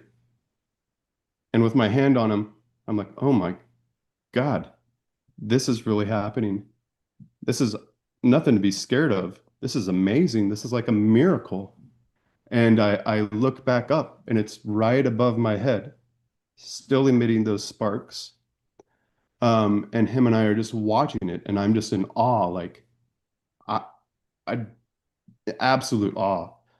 And it starts kind of like vibrating kind of, and like I don't know, making these movements, just kind of like shaking, and then it starts getting bigger and bigger, and then it's split into two, like a cell performing mitosis. And then there's two lights of the same size right above my head, and one started slowly flying north, and the other one started flying south. Um, and as the other one was flying south, it was going at a quicker speed than the one going north. And I thought, wow, that one's about to disappear over the mountain ridge there. I live out in the middle of nowhere in the country. And as soon as I thought, oh, it's going to disappear, it did. It blinked out, and then it blinked into existence again right above my head, and it started following the one to the north. So at that point in time, I'm like, I better get back to the house. I better get my family out here to see this because this is absolutely amazing. So I ran all the way back to the house, but it was, a distance. By the time I got the family out, it was gone. And of course, I come inside and they're just like, what? What's going on? I'm like, oh my God, you aren't going to believe what just happened to me. So that was the main experience, really the catalyst experience that I had. Yeah, and it opened up so much for me. And really, like, I want to go back to what Debz was talking about the fear, right? And so that is the fear, I'm quite confident, is simply the fear of the unknown and like an indoctrination that we've all been subjected to on this planet. Humans do much worse to each other than any experience I have ever had and any experience I've ever heard other people having. Yet many people fear contact more than they fear interaction with human beings. It's I believe my own fear was anchored in that, was anchored in this indoctrination, in the physical, and in this earth. That's what I've always known. And, what I saw was, and what I believe this is all about is it's about evolution, and it's about creating this system of coherence that we've been missing out on for so long. The coherence of the physical and the spiritual, of the left brain, right brain, of the brain and the heart coherent system of energy. And I believe that is truly what we're having these experiences for. People have said, why do you think that people get taken? Well, I think that is also, it's part of that evolution. They're trying to help perpetuate this evolution, whatever it is. Again, going back to the paranormal and, maybe extraterrestrial, whatever, it's all connected and it's all about consciousness. And when we can understand that within ourselves, we can teach others that.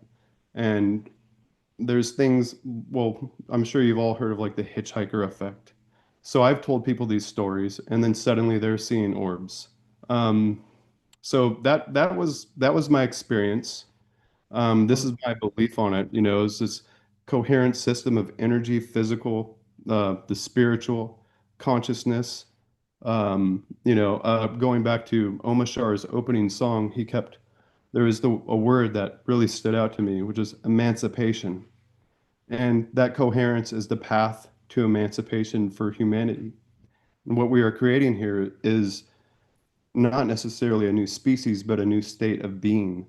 And as long as we're able to perpetuate that, tell our stories, share our stories with each other,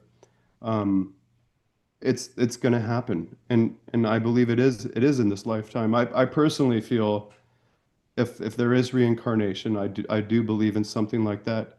Like I've been anchored here in this physical and in the planet for so long, and it is this lifetime, this time here and now. That's why we're all here. That's why we're all here on this call. That's why we're all interested in this subject, because the time is now for all of us to push this forward.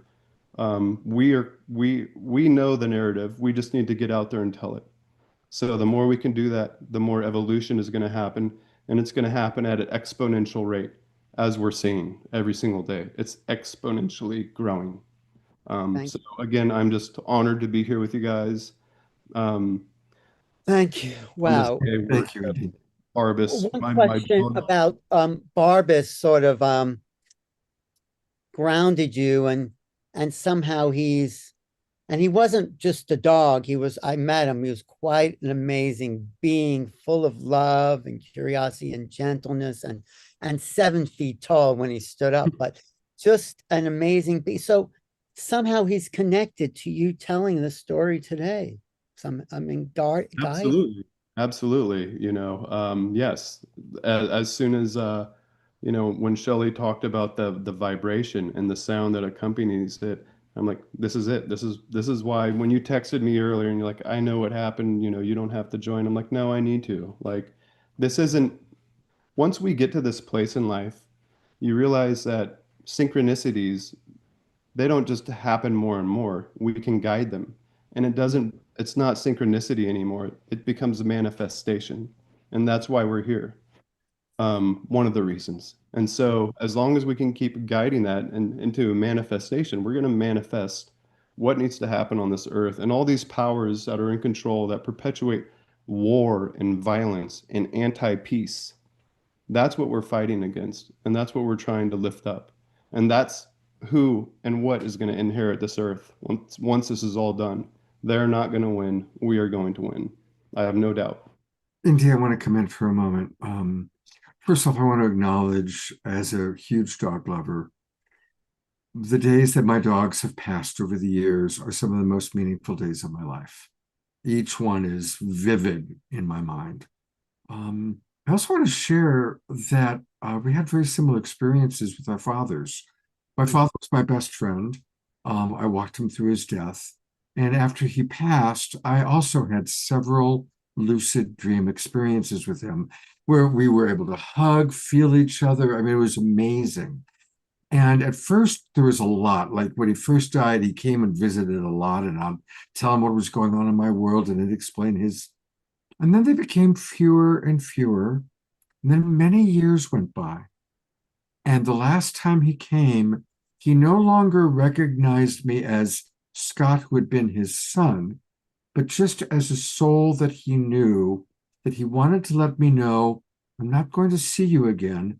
I'm now going to be merging into a new world of sound and color. I wanted to say goodbye.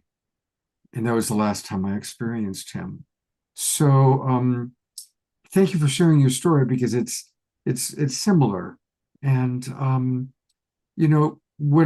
if we're lucky, we get to have those lucid dream experiences with our beloveds. And I had that with my father. I also had it with my wife when she passed away. But one last thing I want to mention, it doesn't always happen. I was very, very close to my mother. I walked her through her death as well, lived with her the last 6 weeks of her life, told her all about what happened with Dad. We made agreements that she was going to come to visit me. Mom adored me, loved me very much. That was 15 years ago. Nothing. So it's really a great mystery. Sometimes whatever's going on for them, they're able to find us, connect with us, and that happens, and it's amazing. And sometimes it doesn't. It's a great mystery. We're all on our own journey, and the evolution of the soul is a great mystery. And yes, the very thing with my father is exactly what's happened with the dreams as well. I haven't had a dream with him now for maybe, 2.5 years. So yeah, the same thing. Yeah. Indeed, there's a lot of messages for you in the chat box. I'm not going to read them because there's so many, but definitely take a look at those. And we're going to do a few announcements, and then we're going to bring all of our presenters on for Q&A. So we'll be back with Indy and Shelly and everybody else in a moment. But we also need to go to John Martin. So we're going to do John, then we'll do some announcements. Alan, I hope your energy is holding up because I'm good. I mean, that story from Indy, it was so touching and inspiring and human and transcendent all at once. So it's sort of energizing our awareness of why we're here and who we are. And and the bigger picture to it all. So I'm good, Scott. Thank you. Okay, good. I know you're on East Coast. So speaking of East Coast, we're going to bring on one of my absolute favorite people. And many of you that are regular Global Peace Tribers know him, but some of you, this will be your first experience of meeting John Martin. And what I love about John is he is, for me, the perfect role model for how to have a beautiful, loving connection, because he's so in his heart. And almost every night, he goes outside and he plays guitar. And as he plays guitar, he experiences our galactic family. And his experiences are as consistent and real as anyone I know. And it's all because he sends them love, treats them in the way that we all most want to be treated, with love and reverence, absolute reverence. So, John, before I play the video you sent me today, is there anything you'd like to say as introduction? Well, I just wanted to comment on Indy's loss of his beloved dog as well. My dog passed in last November, and you'll hear him in my video. He was my partner for many, many years. And when he passed, it took me a couple days before I could go out to the park. And the beautiful, I've got a hand warmer in my kind of with my hand the other day. But these beautiful energies came to acknowledge the loss of my dog. And it was, I could feel their beautiful energy. And I was just so thankful and grateful for that. And so this is kind of an overview of my work. I'm a classically trained musician. I'm a guitarist, and I've used my music to interact with the universe. I had dinner with President Carter in Spain, and we spoke about UFOs. And so I used that lovely conversation.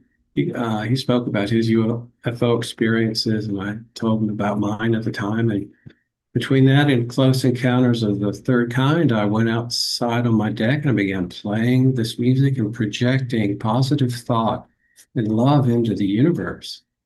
And I was taking my dog out, and almost immediately after maybe the second session, this beautiful purple plasma craft with a pink ring that was rotating around the bottom third of the bell was about 20 feet above my home. And it was just unbelievable. And I ran inside to get Karen, and all the alarms in the house were going off. I had a surge protector on my musical equipment was smoking, so I unplugged it. And she came outside, and we saw this beautiful craft, and it had a beautiful feminine energy, and it was just such a lovely acknowledgement that I was doing something that the universe recognized. And I've had thousands of experiences since. So a few days later, 4 craft came in 2 sets of 2 over my courtyard. And then after that, the really big ones came. They were in the shape of a cross and a crescent. And Cynthia, I saw the crescent that you made in some of your drawings, and that's a very important symbol for our star family. So these were metallic craft the size of office buildings in the shape of a cross and crescent coming over my home. They were both at a 45-degree angle, burnished metal. And I had my camera, and I'm going to show some. These are the different cameras that I use for people that might be interested in doing it themselves. I think it's important to invest in yourself and just be able to put down for posterity what you see, what you experience, and then it's tangible. And then you can build up a library of events from your life. And that's what I've tried to do, Scott. And I think this video is just sort of a good overview. Very beautiful. So kick back, everybody, and just the combination of what you're going to see and what you're going to hear is just so wonderful.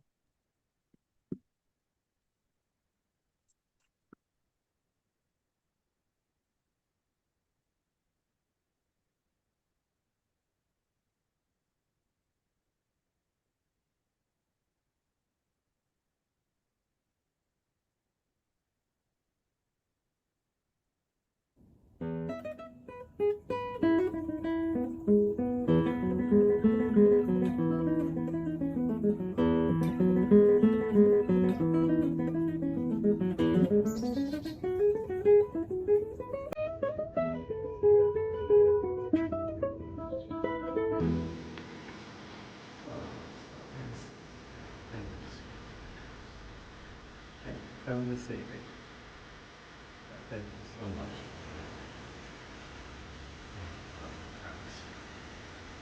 Thank you. It's so wonderful to see you. Thank you, bud. Thank you. Thank you.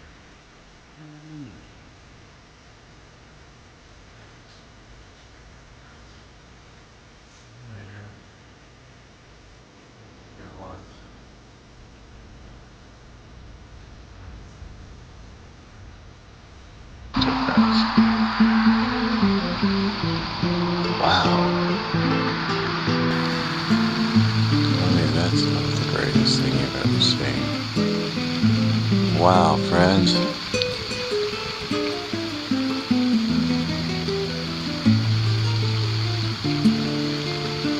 Spectacular. Friends. Wow. I mean, that's not the greatest thing you've ever seen. Wow, friends.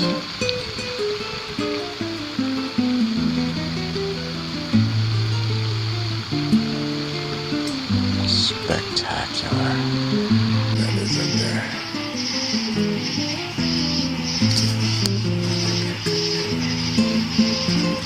It's a ship.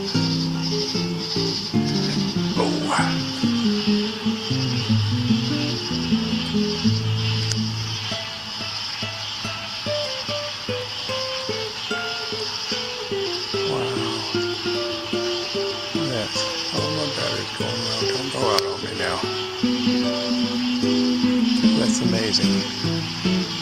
That's wonderful. Thank you, friends. Wonderful. Thank you, my friends. That's just great. Thank you, lovely friends. Wow. Hey, lovely ones. Hey. Wow. Look how bright and beautiful. Hey, my friends. Hey, beautiful ones. Hey, my sweet, dear, beautiful friends. Hey. That was wonderful. Thank you, sweet friends. So good to see you tonight. Thank you, beautiful ones. Look at that. Perfect. Thank you, friends. Thank you, beautiful ones. Thank you, my dear friend. That was great. Thank you. It was. Hey. Hey, sweet friends. Oh, how beautiful. Hey, my wonderful friends. Happy Peace Day, dear ones. Thank you. Thank you, my lovely friends. Thank you for coming to see me tonight. So wonderful. Thank you, sweet friends. Thank you, lovely ones. Thank you, beautiful. Whoa, what was that?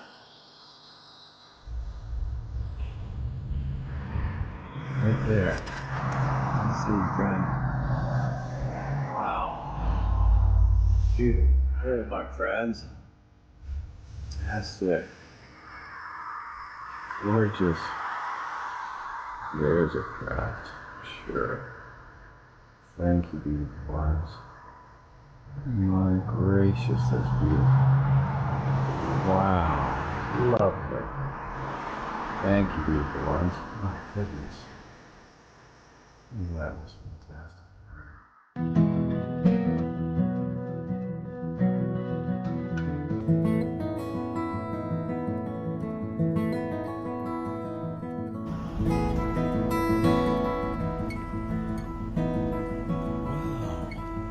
Come here, Bo.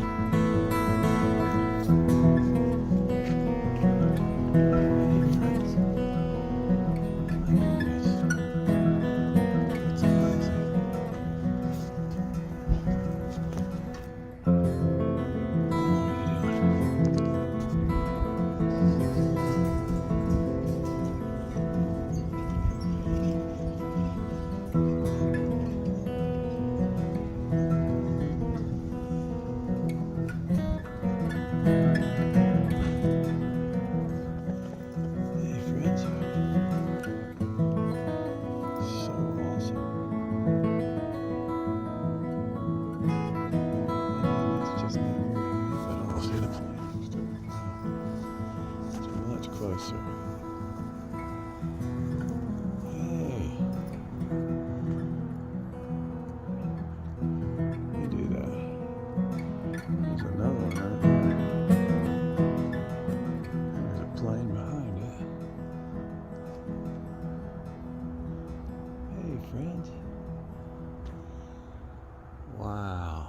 beautiful one. It's just truly amazing. Hey, my dear friend. Wow, gorgeous. Hey, sweet friend. Beautiful. Hey, loveliest. Hey, my dear ones. How gorgeous. Absolutely beautiful, dear friends. Fantastic.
Very cool. Wow. It's kind of massively cool.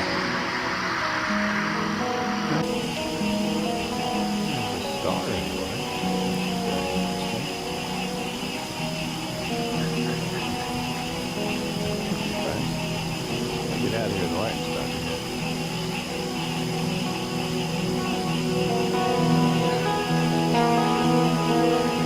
Being kind of patient to talk. Wow, this is really cool. Thank you guys. Thank you guys. Thank you guys. That easy, absolutely. I mean, that's how you do it, Cinco. You project the best of yourself, whatever that is, to the universe. And the universe is so ready and open and loving and excited when we've made the effort to reach out and speak to them.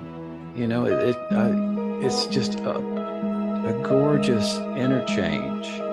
And, you know, the experience is a two-way experience. You know, they send love to me, I send love to them, and we just have an absolutely glorious time. And it's so much fun, and I so highly recommend it.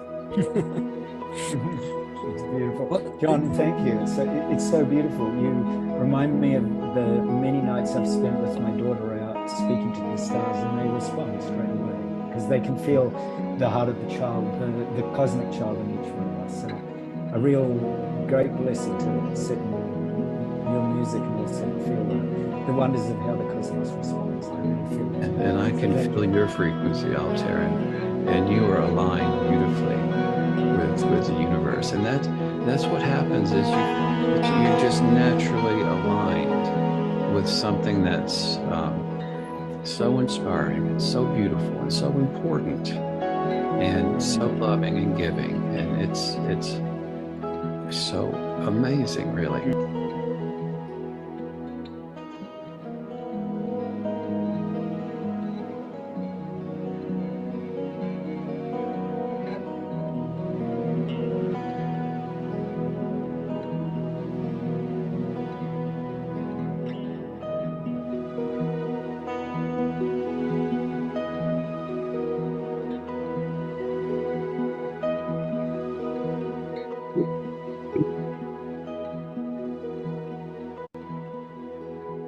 Scott, can I say one thing? Scott, when you know the orb that was there on our previous show, one of the only other times I've ever seen that was, and I was thinking about your mom this week. You held a little teddy bear during one of the shows, and you were talking about your mom, and all of these orbs started coming up all around you. And that was your mom. I just thought that I was thinking about it. Oh, well, thank you for that. It's all such a great mystery. It is. But I just really, there's so many comments coming in. I'm going to read just a few of them. Indy writes, that wisdom is greater than any riches or any gift. So thank you very much. And Elizabeth writes, bless you. So much gratitude to all of you for sharing on this day of the loss of Barbara. So that's for you, Indy, your guardian dog, and always, as you know, your spirit dog now. And the truth and the wisdom that there is no death. Absolutely. And one of our people, Susan's asking you a question, John. What do you estimate the size of those crafts are that you're filming? Yes, some are, it's hard to say because you can't really gauge exactly how far away they are. So, but some of them are very large. I would say the size of a small car.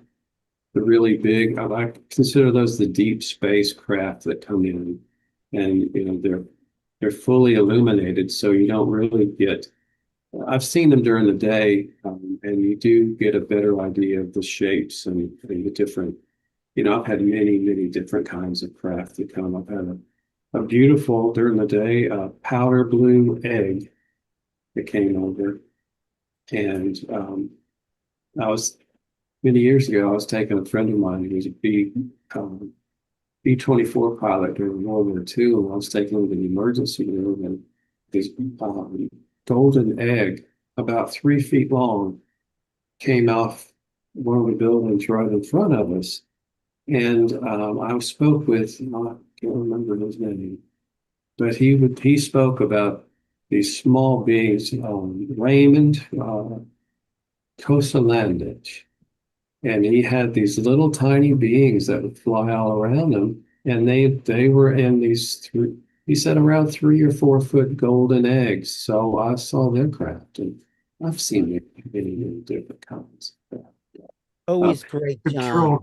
Carol writes, John is our gentle soul ambassador to our star family. And that sums it up, Carol. You're right.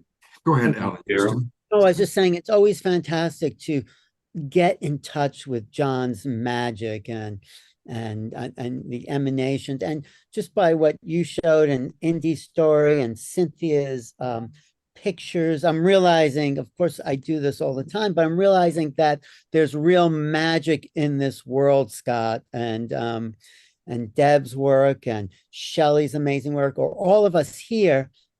We're not taught that there's magic in the world. We're taught follow orders, go do what you're supposed to do, don't look around. And most people miss the incredible world that really is here because they've just said, run along, put your nose to the ground and carry on. But look at the miracles that we've just seen tonight. Just listening to Indy was a miracle, or everything everyone said here is so out of the ordinary that it needs to become ordinary. Well, we're going to go into our Q&A roundtable next. We'll start with that question that was asked, seems like yesterday, to Shelly. But real quickly, people are asking, if you are not already part of the Global Peace Tribe, come join us. We've been around for 6 years now. We do 2 or 3 shows every week, always on Wednesday and Saturday night. Every Wednesday and Saturday night, we do a show. But like, for example, here's an extra show that we're doing right now. We did an extra Sacred Sunday show yesterday.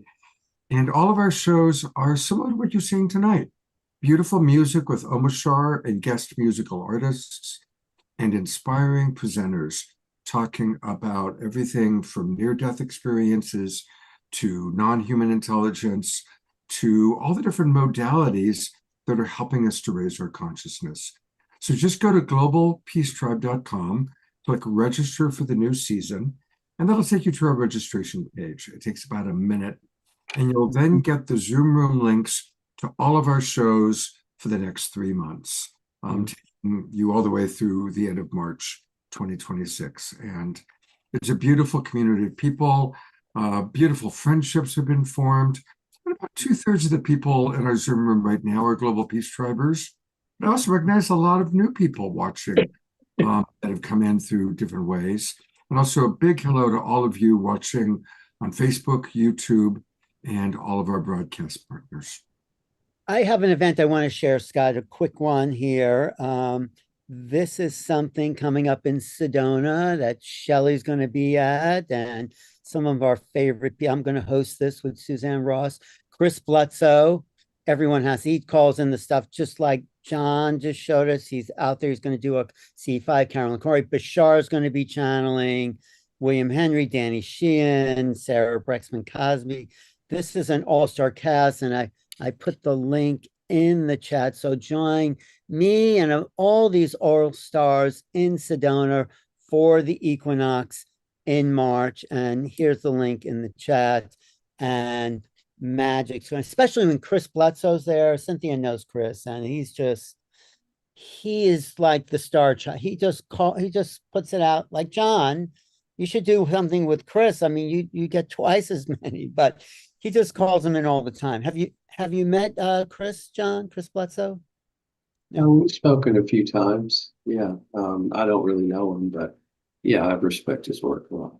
A beautiful being who and he says it's all about love. When he puts the love out, they show it. You know him, right, Debz? I do. We're good friends, and we work together a lot at all of these expos and retreats, and it's just like that.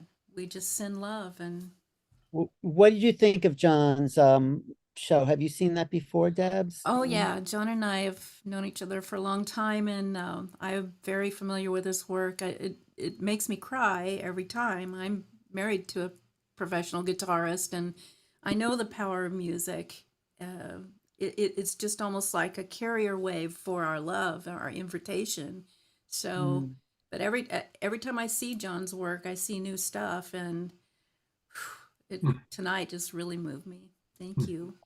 What I would like to say is that we all have something that's very unique to ourselves. Our lives are like a fingerprint. And what I do, and I would encourage everyone, go outside, introduce yourself to the universe.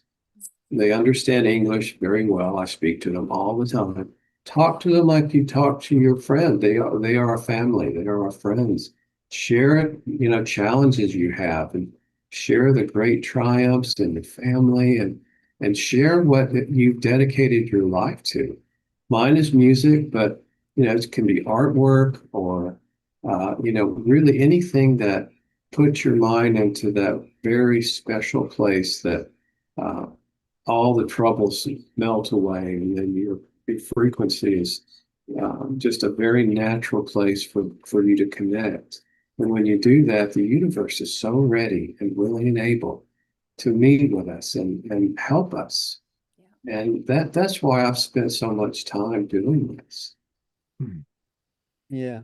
I want to invite our audience to put we'll answer a few questions, starting with the one for Shelly. But if anybody has questions or significant comments, even if you put it in the chat box earlier in the night, put it in again so that it's right up there up front. And we're going to go to Shelly for her answer about the abduction, and then we're going to go to Reverend Jeffrey Colebrook. But Shelly, you're up. I think I'll start with the second part of that question, which was why? Like, why is it happening to me? And the only thing I can say about that is that I'm a third generation, so it also happened to my sister, my mother, and my mother's aunt. So I don't really have an exact why. I do know that I consider all of it a gift at this point. Just like we learn from every situation. We learn from that first romantic relationship that didn't go well at all, but then we learn kind of what we don't want. And it's the same with contact, where when we have an experience that's more on the negative side, then we learn how to protect ourselves energetically, or create, the auric field that we need to attract or deflect whatever it is to the best of our ability. All right, now about those experiences, there's been many, a lot of them are very textbook. Definitely experiences with the grays. After meeting Linda Moulton Howe and opening up my curiosity again after decades of kind of keeping everything at bay, the first thing that happened was I got in my car to drive from San Diego to Prescott, Arizona, a trip that I was taking all the time at that time, and my GPS immediately took me the opposite direction.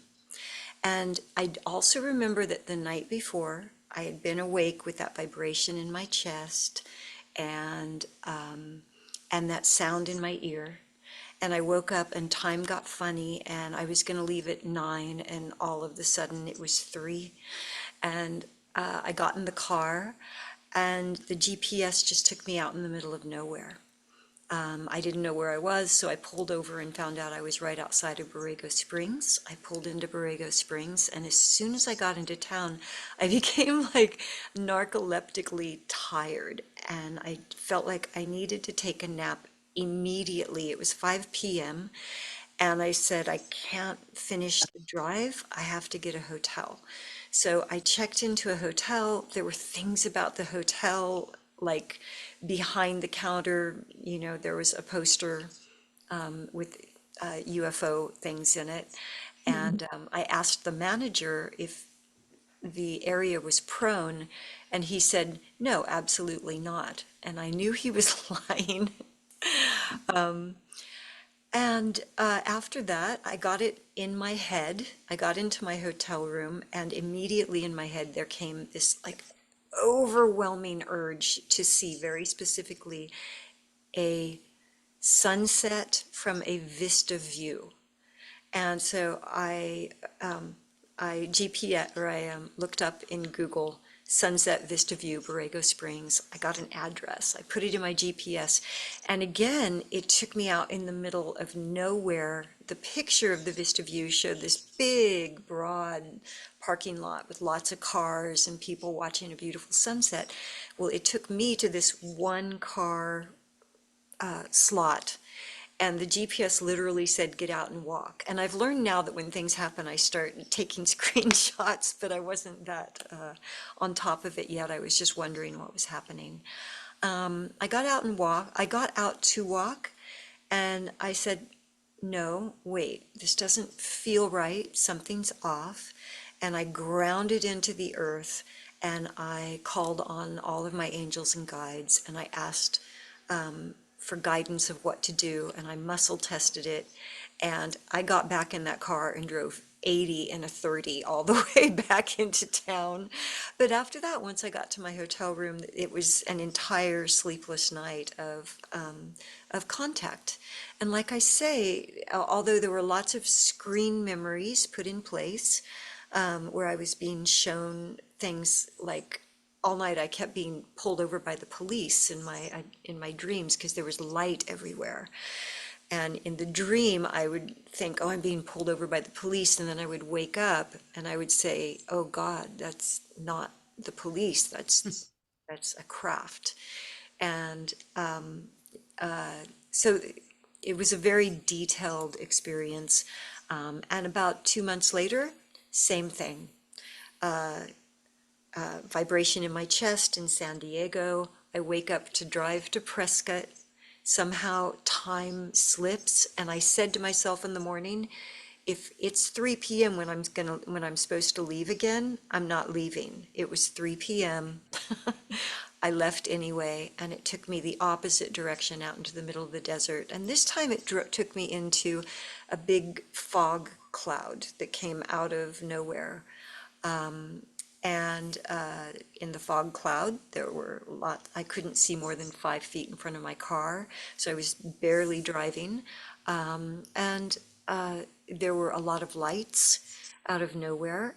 It was high strangeness for sure. And the strangest thing about it is that I was on a Zoom conference call that included Alan, and we were talking about they were talking about high strangeness at the time.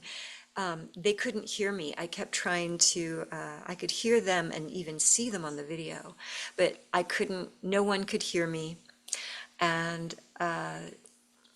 so it kind of opened up later this conversation of secondhand secondhand screen memories and high strangeness, so that the people that are around the contactee are also having that. So that's kind of one really general experience of what it's like when it happens. I just want to finish by saying that throughout my life, I've had every kind of paranormal experience, and everything from near death, out of body, all the way down the list. And it's always the same feeling inside of my body. Contact experiences, when I'm with someone who's dying, or if someone comes to me telepathically after they've died. An experience in the ocean with an entire pod of dolphins for 20 minutes, where they were swimming. I was in contact with at least 5 or 6 dolphins constantly for 20 minutes in the ocean. Same vibration. And when any kind of phenomena is happening. And I really believe what's happening is that we are becoming plasmically aware. We're becoming aware at the plasmic level, which means we're pulling intelligence and emotion and love and light from everything all at once. And with that, I see Scott's back up on the screen. I could go all night.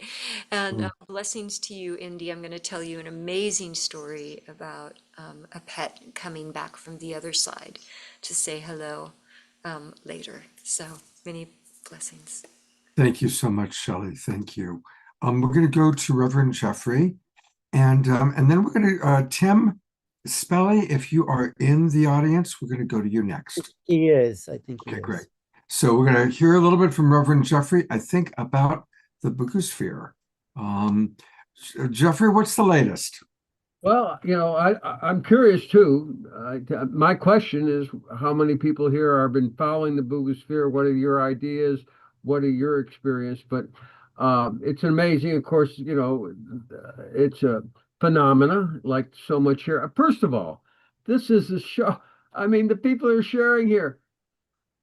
It's such a honor to be with all you folks. So I had to say that. And the stories here and what you just shared is so beautiful, because it is all the same. There is only one. And my dear friend Nassim always says it's not either or, it's both. And I don't know if how many familiar with the Bugosphere, but there's this sphere that was found in Bugo, Colombia, and it is anomalous for sure. And I'm going to put a couple videos of the story and hear whatever you have thoughts on that. It'd be fine. I'd like to hear them. But one of the things I can share, besides what you're going to see in the video, is that it's sphere, which had gravity control. They've dated it to over 2,500 years old. And what I know from the International Space Federation folks are deep into studying this scientifically and doing a lot of experiments. And they've had its experience that it's sentient, which I'm sure don't surprise everybody here. They're telepathic. It's a telepathic communication. And it came here and actually surrendered itself for what's going on, and things that are very anomalous, like it gained weight, changed weight since they had it. And there's a lot in the videos that I will be posting and putting in the chat for you folks that are interested in going down and looking deeper into. I think it's one of the great mysteries right now. So if I don't know how many people here with this group are familiar with it, but I'd like to hear whatever ideas and thoughts or interest that they have in it. So thank you, Scott. And we'll Absolutely, Jeffrey, thank you for all you do. And I actually posted those videos. Okay. So for people that have been following the Bugosphere, pop in the chat box what your thoughts are about it. How has this impacted you? And again, for people who haven't heard about it, those watching on Facebook or YouTube, just go to YouTube and write in latest Boogosphere update, and you'll be able to see some videos. It's fascinating. And by the way, Jeffrey, actually, they've, through testing the resin from inside of it, it's actually 12,000 years old, 12,000 years old, which is really... The number I got was over 25, but in those videos, they say it's over 25. But again, it also is being researched, and we're going to have more information unfolding. So that's going to be, we're going to get a lot more coming on, which will, and again, I got there, Dr. Inez from International Space Federation group is going to be part of the team investigating the consciousness and deeper into it. So we're going to have more information coming. We will be, just as we've been tracking it on Global Peace Tribe, we will continue to track it. Thank you, Jeffrey. Love you much. All right. Alan, I'm going to bring you up, and let's also bring up Tim. Tim, you see him there? I saw him there a moment ago. I'm right here. If I speak, maybe you can, see me. Tim and a bunch of other people, Eduardo Mays, Tara, Dr. Tara, put together an amazing website called UApedia, which is really the trusted place to go for UFO information. There it is.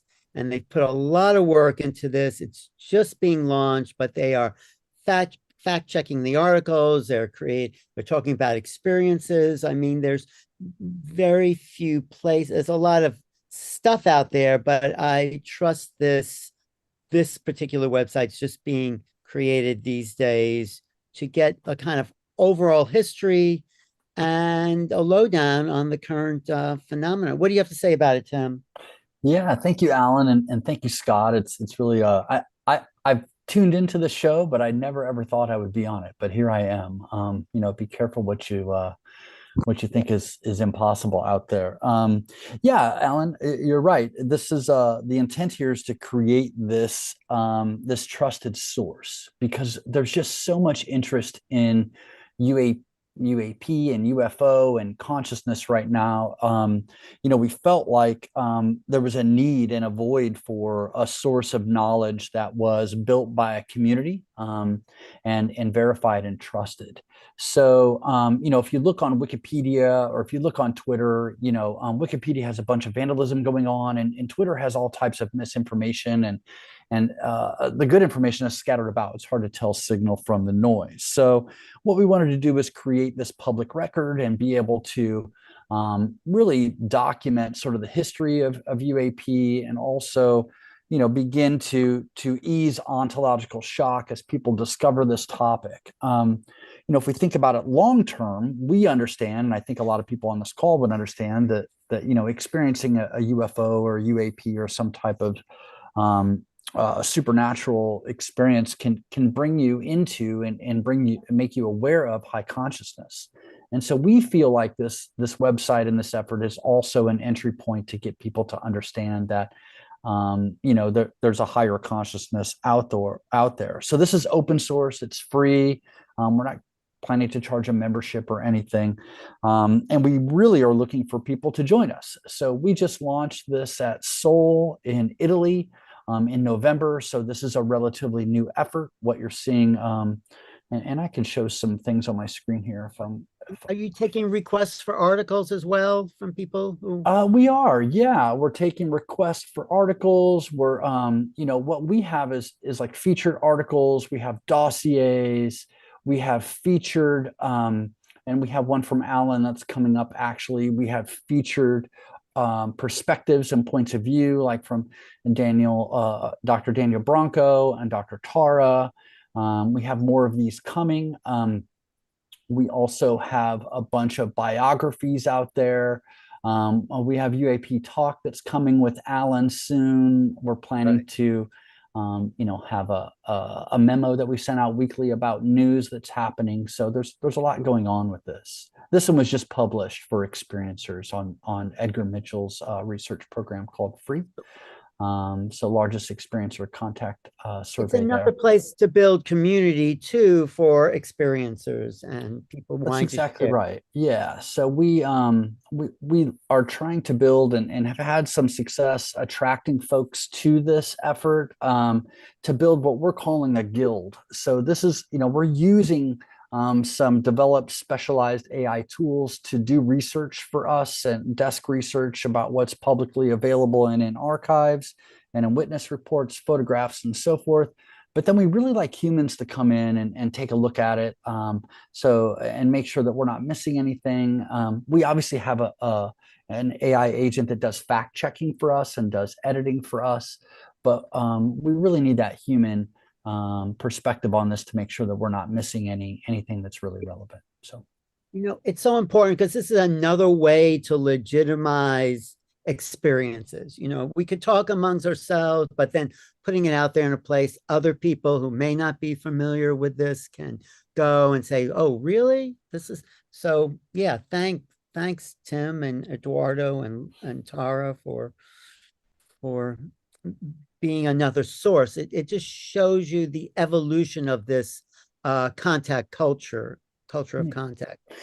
And we actually are sponsoring our first event. It's coming up on January 25th. It's an online conference. Of course, we've heard from a number of government officials in the documentary Age of Disclosure and a number of whistleblowers, but this conference is focused on the point of view coming from academia.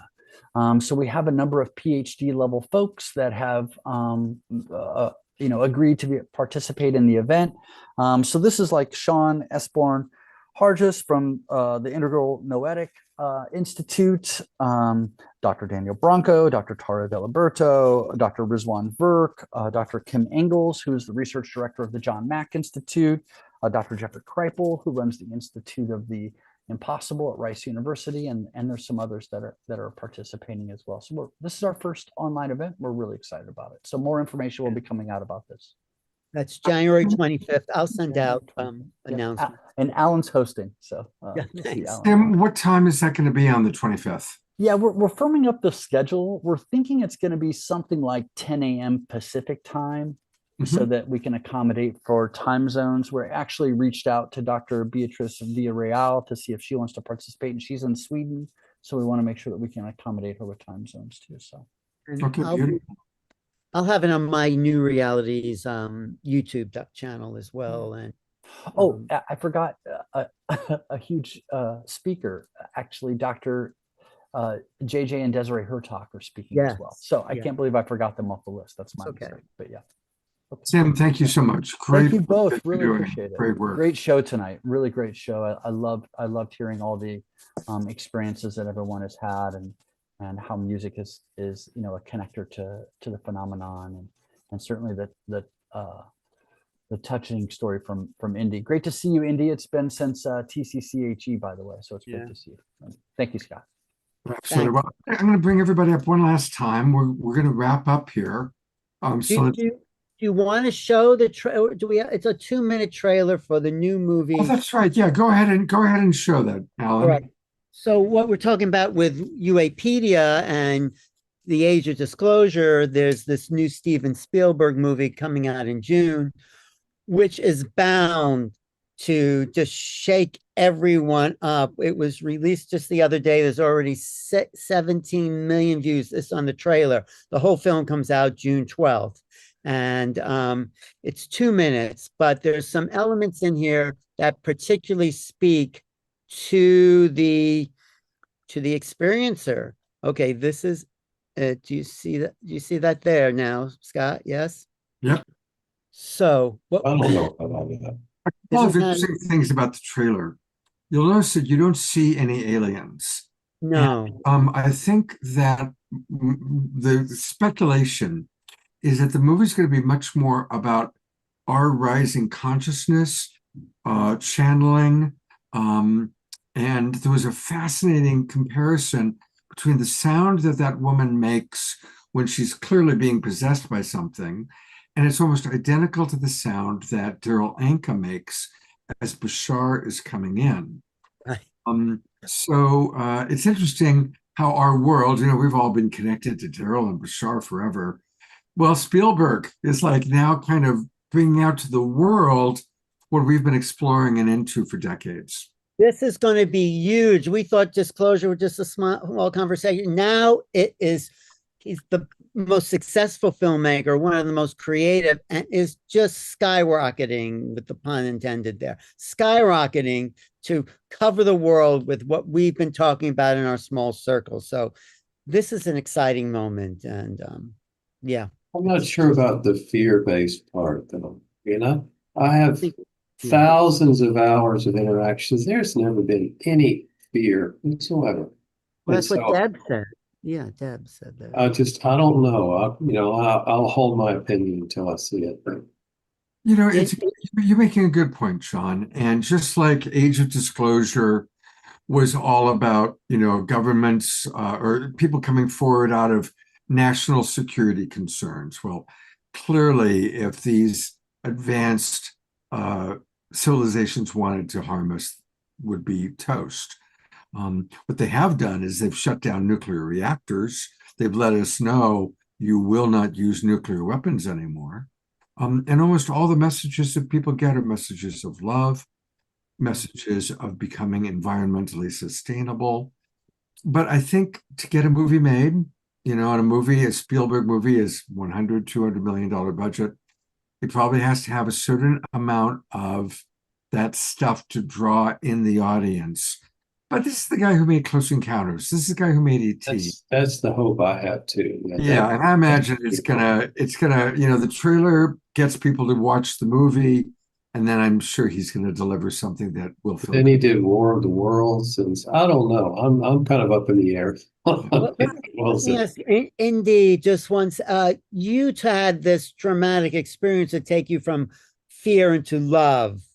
Not everyone has that opportunity. What do you suggest for the rest of humanity, or what can you give them as a way? Again, what I would say is similar to what Deb's explanation was in her initial telling and sharing, is that we're really anchored, into this physical world, into the earth, and thinking of something that, just fear comes from a place of, something you just don't understand, you don't know. Again, I think that when we're able to make these conscious connections, these bridges from this physical earth and something greater, the spiritual, the consciousness, we're able, I think, to integrate that a lot easier. And the fear, it may still be there. There may still be some sort of sense of something, but once you understand that bridge exists and you're able to go back and forth, I think that fear for myself, and I think other experiencers that have come to this conclusion, it's comes from this place of indoctrination and being anchored into a physical existence. Once we can transcend that, then that fear can go. And what about you? Oh, Cynthia, yeah, go ahead, please. I just wanted to say, and yeah, I agree with everything that you're saying, Indy, is that we are living in a time of choice right now. And the choice is a choice between fear and a choice between love. And we are in a time of choosing reality, the reality that we want to create and be in. And that choice takes effort. It takes try. It takes visualization. And that's why I do the geometries that I do. It's not just to do pretty pictures. It's to sit down when I feel bad and do this work and transform the way I feel into a heart-centered, heart-open, joyous feeling. And we can all do whatever that might be, right? Creative or whatever it is in our lives, that what brings you joy. And that's our job right now, is to do what brings you joy, and that will have an impact on everybody around us. And the other thing that I wanted to say is that this whole thing about disclosure being about them finally telling us, and for all of us experiencers, there is a huge amount of relief and validation after being stonewalled for our whole lives at what we're experiencing, that we're crazy, right? So there's that, and that's really important. But the sky is not classified. We all can have our own experiences. We all need to take interest in that and go outside. So many people say to me through the course of my life, I wish I saw something. I never do. And I always say, well, do you go outside and look? And they say, no. I'm like, well, set an intention that that you're curious and that you want to understand that, and that you're inviting a positive experience in that way. So anyway, I'm not into the fear thing, and I feel that it's just very interesting to see how it's all going to play out, because people are very brainwashable. And if this is a concept that is new to a lot of people, really exposing their consciousness to the fact that this is a reality, and it's being presented in a way that's really freaky and really scary, it's might be hard to flip that. Right. Yeah. Thank you, Now, Cynthia. when they gave me the first aeroglyphs, when the cross and the crescent shaped craft, the Bugosphere is covered in crescents. And so they use symbolism very frequently. And when I had my camera and they said, please don't take a picture, we'll give you something you can take a picture of, that's when the beautiful heart-shaped cloud appeared in the same place. And I've had many heart-shaped clouds that they create, and I film it, and you have to see tiny craft in front of them as they're creating it. I was going through a very difficult period. They made a heart with a little piece taken out. It was impacted, and you could see the round craft underneath, the same one that I filmed that was doing the aerobatics. And so they know that this is a challenge. They know how hard it is for this third dimension to actually acknowledge higher dimensional beings, things that we just can't explain. And so they're being very careful. They've been very civil to me the entire time. And they know our hearts, and I think we should trust them to do that. And when you have these big events, like a big film coming out that millions of people will see, that has a narrative that is not reflective of the actual events, I'm not sure how helpful that is. Right. Shelly, Shelly's been trying. Yeah, that's Shelly. I wanted to reflect that when I watched that trailer, what I notice is that the real fearful moments are with humans. It's car chases and what looks like Men in Black, or it's men running into rooms with guns. Those are the frightening moments. The rest of it is high strangeness, is the unfamiliar. Like, I don't really see anything that feels that frightening in terms of being subjected to by off-planet intelligence. So I do hope, and I do kind of trust in Spielberg to spin it in a way that won't be just, another fear-based movie. Because if it is, I won't be able to watch it. I haven't been able to take in any fear-based or I don't watch Disney. It's too violent for me. So, but I do want to also offer that I believe that there is no end to polarity. So as we move from Earth into the cosmos, into the universe, there still will be polarity. There still will be, the forces that we want to be with and the forces that we don't want to be with. And so all along, we have to continue to choose. And then we choose again, and we choose again, and we do the inner work, just like Cynthia said. I just want to say, I think, and I can't prove this, but Steven Spielberg is probably a contactee.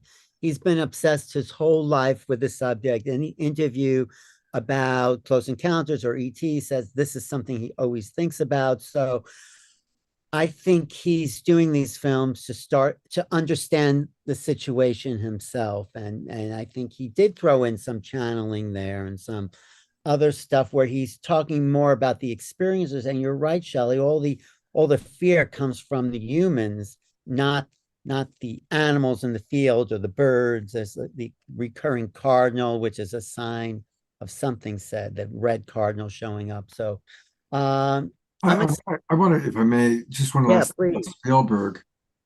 We have to remember that he completely shifted our awareness about ETs.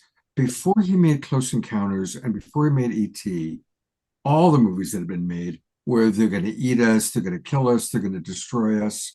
And after those two movies, everybody wanted to have a close encounter with an ET. So he's already done a tremendous job in changing our perspective about our relationship to our galactic family. And I trust this is just the next chapter in the evolution.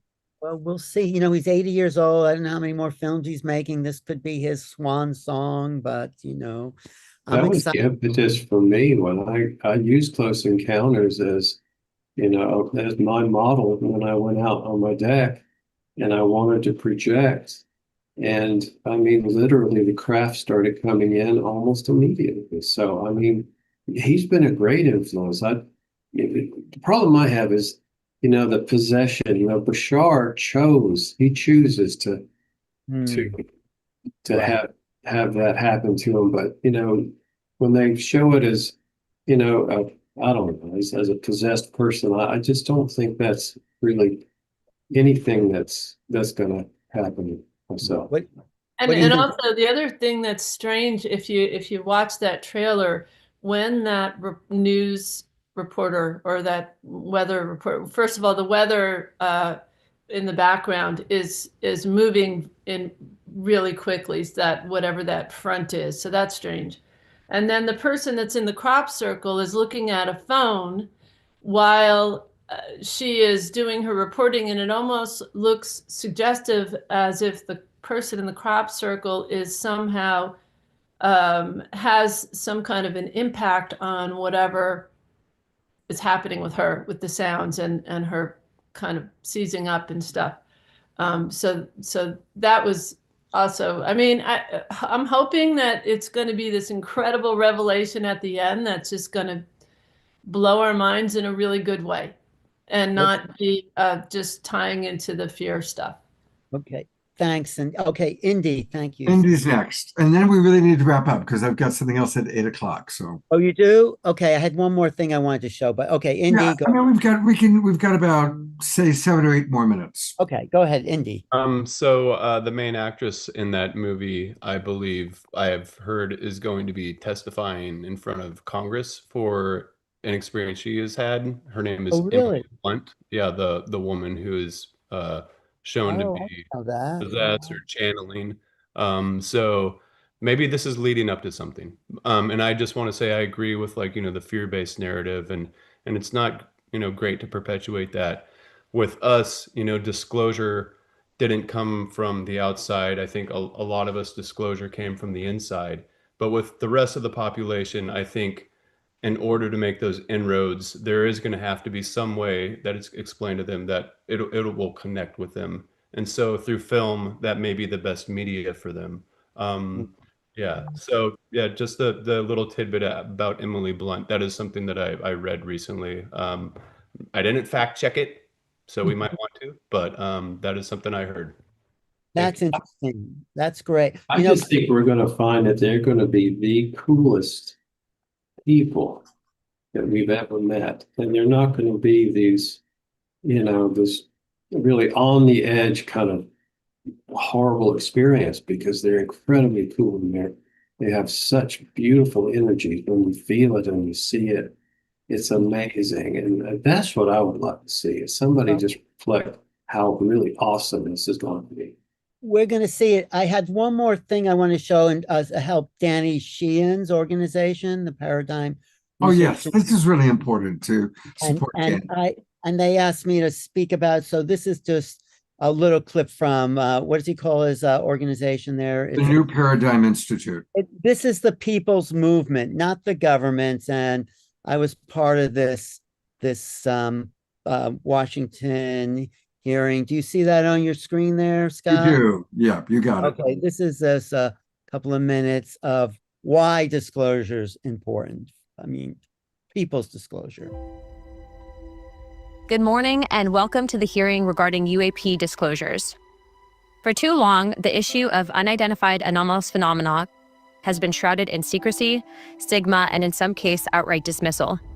Today, I want to state clearly that this is not science fiction or creating speculation. This is about national security, government accountability, and the American people's right to the truth. Do you solemnly swear or affirm that the testimony that you're about to give is the truth, the whole truth, and the nothing but the truth to help you God? I do. Boeing contractors reported a massive glowing red square silently hovering over 2 missile defense sites. I talked to 5 shaken witnesses who described a massive triangular craft that hovered silently for about 45 seconds before shooting away at impossible speed. A self-luminous, tic-tac-shaped object emerged from the ocean before linking up with 3 other similar objects. These things are real. They can fly in formation, they're evasive, and they outperform any aircraft known to exist, including ours. I saw a 100-foot equilateral triangle take off from near the NASA hangar on the base. It's either a weapons program being reverse engineered by our governments or other governments, or not from here. Those are it. There is something out there, and we should know as the people what it is. Let this be the moment when America chooses courage over fear, transparency over secrecy, and progress over stagnation. Let's show the world that our nation leads not only through strength, but through fearless pursuit of the truth. One more piece here. One more little piece. And this is the organization. That's a good one. I'm on it. My name is Nathan, sir. If I can help, you holler at me. Thank all you, right? sir. UFO and UAP disclosure is important to society because there's a change in perspective that needs to happen. The reality of what exists has never changed and will not change. There is a force, unfortunately, that is trying to withhold that information at this point, and we have to stand up and say no more. To help bridge the gaps between people and to bring us closer together and remember that connectedness is what will literally get us out of the mess that we're in. It has to do with transparency with the government, giving Congress the ability to perform proper oversight over both what the government is doing, several agencies, as well as what the private sector is doing. We're not being told the truth, and we deserve the truth, not just as citizens of whatever country we're from, but also as citizens of the world and as collective humanity. What's really remarkable is that we have been lied to as the American people for probably 70 years at least, since World War II. I think disclosure, for what it means and what it stands for at the end of the day, is very important to everybody, basically. For me, fundamentally, as a human being, I think we have a right to know. We're entering into an inflection point, a tipping point, as a nation, as a species, and as a world. UFO disclosure is part of our evolution of humanity, expanding our knowledge of the universe, it's what we've always done since the beginning of civilization. What's over that mountain? What happens if we plant this crop? What happens if we make this machine? What happens if we know there's more to the universe? It changes our scope of reality, which gives us more opportunities, which expand our mental cognition to be more creative, more loving, more open, more resilient humans.